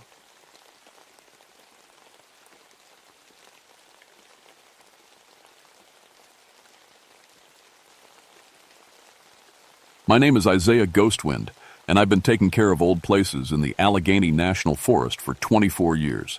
Most folks think it's weird work spending your days in ghost towns and ruined buildings, but somebody has to keep track of history. These old logging camps and abandoned settlements tell stories about the people who lived here long before any of us were born. The locals around Kinzua Bridge always told strange tales. They said the dead loggers from the 1880s still worked their shifts, still cut trees that weren't there, still ran sawmills that hadn't operated in over 100 years. I never believed any of it. Dead is dead, and ghosts are just stories people tell to make boring places seem interesting. I should have listened. It was October 1995 when everything changed. The leaves were turning colors, and an early snow had started falling in the higher elevations. Thick fog rolled through the valleys like gray wool, making the forest feel cut off from the rest of the world. Perfect weather for the Historical Society folks who loved taking pictures of spooky old buildings. That's what they were doing when I found them. 7 members of the Pennsylvania Historical Society had driven up from Pittsburgh to photograph the abandoned sawmill near the collapsed railroad bridge. It was a beautiful spot, or at least it used to be. The old steam-powered mill sat in a clearing surrounded by rotting timber buildings and rusted equipment from the logging boom. Wild grass grew through the floorboards and saplings pushed up between the railroad ties. I found their cars first, parked neat as you please beside the access road. The engines were still warm. Their camera bags and notebooks lay scattered on the front seats like they'd just stepped out for a minute. But when I walked into that sawmill, I knew something was terribly wrong. All 7 of them stood perfectly still at different workstations throughout the building. They weren't moving, weren't breathing, weren't responding when I called out. Their skin had turned blue-white, like they'd been frozen solid. Ice crystals covered their clothes and hair. Their hands gripped tools that hadn't been there when I'd inspected the site just 2 weeks before: crosscut saws, cant hooks, and lumber measuring tools that looked exactly like the ones from the 1880s. The strangest part was their positions. Each person stood as if they were operating machinery. The woman near the main saw had her hands positioned like she was feeding logs into a blade. The man by the boiler stood ready to shovel coal into a firebox. They looked like they'd been working, but the machinery hadn't run for over a century. I checked my thermometer, 52 degrees, way too warm for anyone to freeze like that. I radioed for help, but the static was so bad I could barely get through to the base station. The fog seemed to muffle every sound except the drip of moisture from the roof beams and the creak of old wood settling. While I waited for the county coroner, I started documenting the scene with my camera, taking pictures for the official report. That's when I noticed something that made my hands shake. In every photograph, there were more people than I could see with my naked eye. Translucent figures stood beside each of the frozen victims, wearing old-fashioned work clothes and holding the same period tools. When I looked up from the camera viewfinder, I saw only the 7 frozen bodies. When I looked through the lens, I saw 14 people, 7 living people who had somehow frozen to death, and 7 others who definitely weren't alive. The coroner's team arrived just before sunset, grumbling about the difficult access road and the gathering darkness. Dr. Martinez, who'd been handling unusual deaths in the county for 15 years, took one look at the scene and started cursing in Spanish. "This doesn't make sense, Isaiah," she said, kneeling beside the closest victim. "Body temperature suggests they've been dead for hours, but rigor mortis should have set in by now. Instead, they're frozen solid in standing positions. I've never seen anything like it." I showed her the photographs, pointing out the extra figures that appeared in every frame. She squinted at the images, then looked around the empty sawmill. "Camera malfunction," she decided. "Double exposure or light reflecting off the fog. Happens all the time in old buildings with lots of windows and metal surfaces." But I'd been using the same Nikon F3 for 10 years. It had never malfunctioned before. While the team worked, I started going through the victims' belongings, looking for clues about what they might have been doing before they died. Their notebooks contained typical historical society research, sketches of the building layout, notes about architectural features, and measurements of the machinery. Then I found something that made my blood run cold. In the back of one notebook, someone had copied down what looked like employment records from the old Allegheny Lumber Company. Names, job titles, daily wages, and work assignments from 1887. The handwriting was fresh, like it had been written that morning. But the Allegheny Lumber Company had gone out of business in 1889 after a series of accidents killed most of their workforce. I compared the names on the list to the company records I kept in my files. They matched perfectly, right down to the men who had died when the main support beam collapsed in the sawmill, crushing 7 workers beneath tons of machinery and timber. The same number of people we'd just found, frozen. By the time the coroner's team finished their initial examination, full darkness had settled over the forest. The fog had grown thicker, reducing visibility to maybe 10 feet in any direction. As they loaded the bodies into the van, Dr. Martinez pulled me aside. "I want you to stay away from this place for a few days," she said.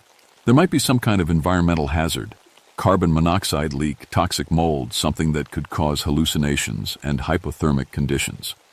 I'm recommending the site be declared off-limits until we can get a full safety inspection." I nodded, but I knew she was wrong. I'd been working in old buildings for over 2 decades.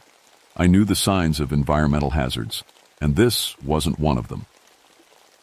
After they left, I sat in my truck for a while, going through my files by flashlight. The original accident report from 1887 made for grim reading. 23 men had died that winter, some in the sawmill collapse, others in smaller accidents throughout the logging season. According to the records, many of the bodies had never been recovered from the wreckage. The company had simply abandoned the site and moved their operation further south. As I read, I became aware of sounds drifting through the fog. Metal on wood, the steady rhythm of saws cutting timber, the clang of tools being moved and positioned, the distant whistle of a steam engine building pressure. I turned off my flashlight and rolled down the window. The sounds grew clearer, definitely coming from the direction of the abandoned sawmill. I could hear men's voices calling out work instructions, the creak of wooden beams under strain, and the whoosh of steam being released from pressure valves. Someone was operating that sawmill. Against every instinct telling me to drive away, I grabbed my flashlight and headed back toward the building. The fog seemed to part as I walked, creating a clear path through what should have been impenetrable mist. The sounds grew louder with each step, not echoes or tricks of the wind, but the genuine noise of heavy industrial work. When I reached the sawmill, everything fell silent. I stood in the doorway, sweeping my flashlight beam across the interior. Empty. No people, no machinery running, no signs of recent activity. Just the same rotting floorboards and rusted equipment I'd seen 100 times before. But the air smelled different. Instead of the musty odor of decay and damp wood, I caught the sharp scent of fresh sawdust and machine oil. Coal smoke drifted in thin wisps near the old boiler, though the firebox had been cold for over a century. As I turned to leave, my flashlight beam swept across the main workstation where we'd found the first victim that morning. Fresh sawdust covered the floor in neat piles, and wood shavings curled around the base of the cutting station like they'd just been planned. I knelt down and touched the sawdust, still warm. I didn't sleep much that night. Every time I closed my eyes, I saw those 7 frozen faces and the ghostly figures in my photographs. By morning, I'd convinced myself there had to be a rational explanation. Maybe some local kids were playing pranks. Maybe the Historical Society had been using period tools as props for their photographs. Maybe the sawdust had blown in from a working mill somewhere upwind. I drove back to the site just after sunrise, planning to do a thorough daylight inspection before the safety team arrived. The fog had lifted, and the forest looked normal again, just another abandoned logging camp slowly being reclaimed by nature. My colleague, Mike Ironwood, met me at the access road. Mike was a good man, 5 years younger than me, and built like the lumberjacks who used to work these mountains. He'd heard about the incident on the radio and wanted to help with the investigation. "Brought my metal detector," he said, patting the white lightning unit strapped to his back.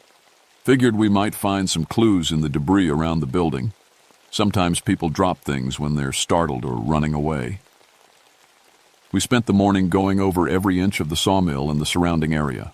Mike's metal detector picked up the usual assortment of old nails, railroad spikes, and broken machinery parts, but nothing recent enough to explain what had happened to the Historical Society group. Around noon, while I was photographing some of the architectural details, Mike called out from near the old worker housing, "Isaiah, you need to see this." He was standing beside what looked like a freshly dug grave, though the ground had been covered with undisturbed forest debris just hours before. The earth was dark and loose, piled in a neat mound with a rough wooden cross at the head. "This wasn't here this morning," Mike said. "I'm sure of it. I swept this entire area with the detector." I knelt down and examined the cross. The wood looked old, weathered by decades of exposure, but the rope binding the pieces together was new. Someone had carved initials into the crossbeam, J.M., 1887 to 1887. Whoever J.M. was, he didn't live very long, Mike observed. I checked my records. James Morrison, age 19, hired as a sawyer in March 1887, killed in April when a falling tree crushed his spine. His body had never been recovered from the logging site. "Mike," I said slowly, "we need to leave. Right now." But when I looked up, Mike was gone. I called his name, searching the area around the grave, and then expanding my search through the entire campsite. His metal detector lay abandoned beside a pile of rusty metal fragments, still switched on and beeping steadily. His jacket hung from a nearby branch, as if he'd just taken it off for a moment. That's when I heard the sawmill starting up. The sound began as a low rumble, like a steam engine building pressure. Then came the distinctive whine of saw blades spinning up to cutting speed, followed by the rhythmic thud of logs being positioned and fed through the machinery. Men's voices called out over the noise, work orders and warnings in the professional shorthand of experienced sawyers. I ran toward the sawmill, calling Mike's name. The building looked the same from the outside, but light glowed from the windows and smoke poured from the chimney stack. The sounds of active lumber production echoed across the clearing, exactly the way it would have sounded during the 1880s logging boom. When I reached the doorway, I stopped cold. The sawmill was fully operational. Steam-powered equipment I'd only seen in historical photographs ran at full capacity. Logs moved along conveyor systems that fed into spinning blade assemblies. Workers in period clothing moved efficiently between stations, each man focused on his specific task in the lumber production process. And there was Mike, standing perfectly still at the main cutting station, his hands positioned to guide logs into the saw blade. His skin had the same blue-white color I'd seen on the Historical Society victims. Ice crystals covered his work clothes, and his eyes stared straight ahead without blinking. But the machinery around him was translucent, ghostly. I could see through the equipment to the rotting floorboards underneath. The workers moved like shadows, there, but not there. Solid enough to operate their tools, but transparent enough that I could see the forest through their bodies. One of the workers looked up at me and smiled. He was missing his left arm below the elbow, a common injury in 1880s logging operations. Despite his friendly expression, his eyes held a cold hunger that made my skin crawl. "You're late for your shift," he called out in a voice that sounded like wind through dry leaves. "We've been expecting you." He pointed to an empty workstation beside Mike's position. A set of period logging tools waited on the workbench, a crosscut saw, measuring square, and lumber marking gauge. All the equipment I would need to join their eternal workforce. Mike's a good worker, the ghost continued. Learns fast, doesn't complain about the cold or the hours. You'll fit right in. I backed away from the doorway, but more workers had appeared behind me. They emerged from the fog like photographs developing, becoming more, as solid as they approached. All of them showed the injuries that had killed them over a century ago. Crushed limbs, deep cuts from saw blades, and the flattened skulls of men who had died under falling timber. The work never stops, said a man whose chest had been caved in by a log. Company quotas have to be met. We're behind schedule after losing so many good people. I understood then what had happened to the Historical Society group, and what was happening to Mike. These weren't just ghosts haunting an old building. They were the spirits of workers who had died with unfulfilled contracts, trapped in an endless cycle of labor that could only be broken by recruiting replacements from the living. I'm not a logger, I said, trying to keep my voice steady. I'm just here to preserve the historical site. The one-armed ghost laughed, a sound like breaking glass. Everyone's a logger here, friend. Once you sign on, you work until the job is finished, and this job will never be finished. The ghost workers closed in around me, their translucent forms becoming more solid with each step. I could feel the temperature dropping as they approached, the same impossible cold that had frozen the Historical Society members and trapped Mike in their endless workforce. My breath came out in white puffs as the air around me grew thick with supernatural cold. Ice began forming on my jacket sleeves and the metal parts of my equipment. In another few seconds, I'd be frozen just like the others, locked in position at some ghostly workstation for eternity. But 24 years of working in old buildings had taught me more than just historical preservation techniques. I knew the stories behind every site I maintained, including the business practices that had led to so many worker deaths in the 1880s. Wait, I called out, fighting to keep my teeth from chattering. You said something about company quotas and contracts. What company do you work for? The one-armed ghost paused, his expression becoming uncertain. Allegheny Lumber Company, of course. Best pay in the county, as long as you meet your daily targets. The Allegheny Lumber Company went out of business in 1889, I said. They violated their contracts when they abandoned the site after the sawmill collapse. Any employment agreements became void when the company dissolved. The ghostly workers looked at each other with confusion. For over a century, they'd been operating under the assumption that they were still bound by their original employment terms. But dead companies can't enforce contracts, and abandoned work sites have no legal standing for labor obligations. That's not right, said the ghost with the crushed chest. The foreman said we had to keep working until the spring lumber orders were filled. Company policy. I pulled out my files, hands shaking from the cold, and found the business dissolution papers I'd copied from the county records office. Look for yourself, I said, holding up the documents. Allegheny Lumber Company dissolved April 15, 1889, following investigation into unsafe working conditions and multiple worker fatalities. All contracts declared null and void. The papers seemed to glow in the dim light, and the ghost workers leaned in to read them. As they did, their forms began to waver and fade. The supernatural cold lessened, and I could hear the sawmill machinery winding down like a steam engine running out of pressure. But the work, the one-armed ghost whispered, his voice growing fainter. We have to finish the work. The work was finished over 100 years ago, I said. You've been trapped here by a company that broke its promises and abandoned you. Your contracts ended the day they walked away. One by one, the ghost workers began to disappear. Some looked relieved, finally free to rest after decades of pointless labor. Others seemed confused, unsure what came next after an eternity of following the same daily routine, the last. To fade was the ghost with the crushed chest, who had apparently been some kind of supervisor. Tell them, he said, as his form dissolved into mist. Tell them what happened to us. Tell them we were good workers who deserve better. As the ghosts vanished, the phantom sawmill equipment disappeared with them. The building returned to its normal state of decay, just rotting wood and rusted metal, slowly being reclaimed by the forest. The supernatural cold lifted, replaced by the normal October chill. Mike collapsed to his knees, gasping and shivering, but very much alive. The blue tint was already fading from his skin, and he looked around in confusion, as if waking up from a vivid dream. "Isaiah," he said, his voice hoarse. "What happened?" "I remember finding that grave, and then...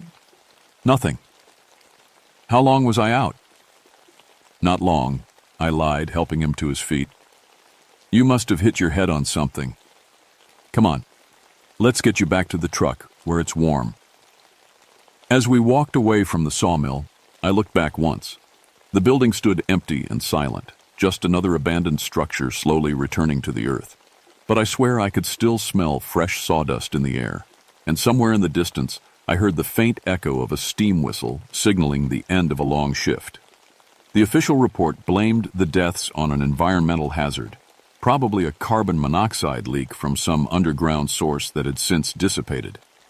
The Historical Society victims were buried with full honors, and their families received compensation from the state's Emergency Victim Fund. Mike recovered completely, though he never could remember exactly what had happened during those missing hours.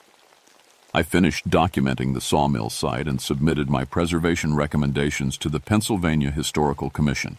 They decided the building was too dangerous for public access and ordered it sealed off with warning signs and chain-link fencing. The official reason was structural instability, but I made sure to include detailed notes about the 1880s worker deaths in my final report. Someone needed to remember those men's names and tell their stories properly. But I couldn't keep working in historical preservation after that. Every abandoned building, every ghost town, every old industrial site made me wonder what other spirits might be trapped in endless cycles of unfinished business. I requested a transfer to modern facility management. Nice, clean office buildings where the worst supernatural activity you might encounter is a flickering fluorescent light. Mike stayed with historical preservation for a few more years, but he eventually moved on to wildlife management. He said he preferred working with living things that made sense, rather than trying to preserve places where the past refused to stay buried. The strange thing is, I started hearing similar stories from other preservation sites throughout the Allegheny region. Old mining camps where phantom equipment still operated during night shifts, abandoned steel mills where ghost workers tried to recruit visitors for dangerous jobs, even a few historical farms where spectral harvests continued decades after the last crops had been planted. It seems like the 1880s industrial boom left behind more than just buildings and machinery. It left behind the spirits of workers who had died with unfulfilled obligations, trapped in employment contracts that nobody had bothered to properly terminate. Men who had been so dedicated to their jobs that death couldn't make them quit. I sometimes wonder if I really helped those sawmill workers find peace, or if I just taught them a new way to justify their eternal labor. Maybe they moved on to whatever comes after death, or maybe they just found employment with a different company in some other abandoned workplace. Either way, I keep my business dissolution research up to date now. You never know when you might need to prove that a dead company can't fee or contract on living workers. And I always carry a copy of modern labor laws in my truck, just in case I meet some other spirits who don't know that the 40-hour work week was established in 1938, or that workplace safety regulations finally made it illegal for companies to treat their employees as expendable resources. Because the one thing I learned for certain in that haunted sawmill is that some jobs really never end, even after death. But sometimes, if you know the right paperwork to file, you can at least help the workers find a better union.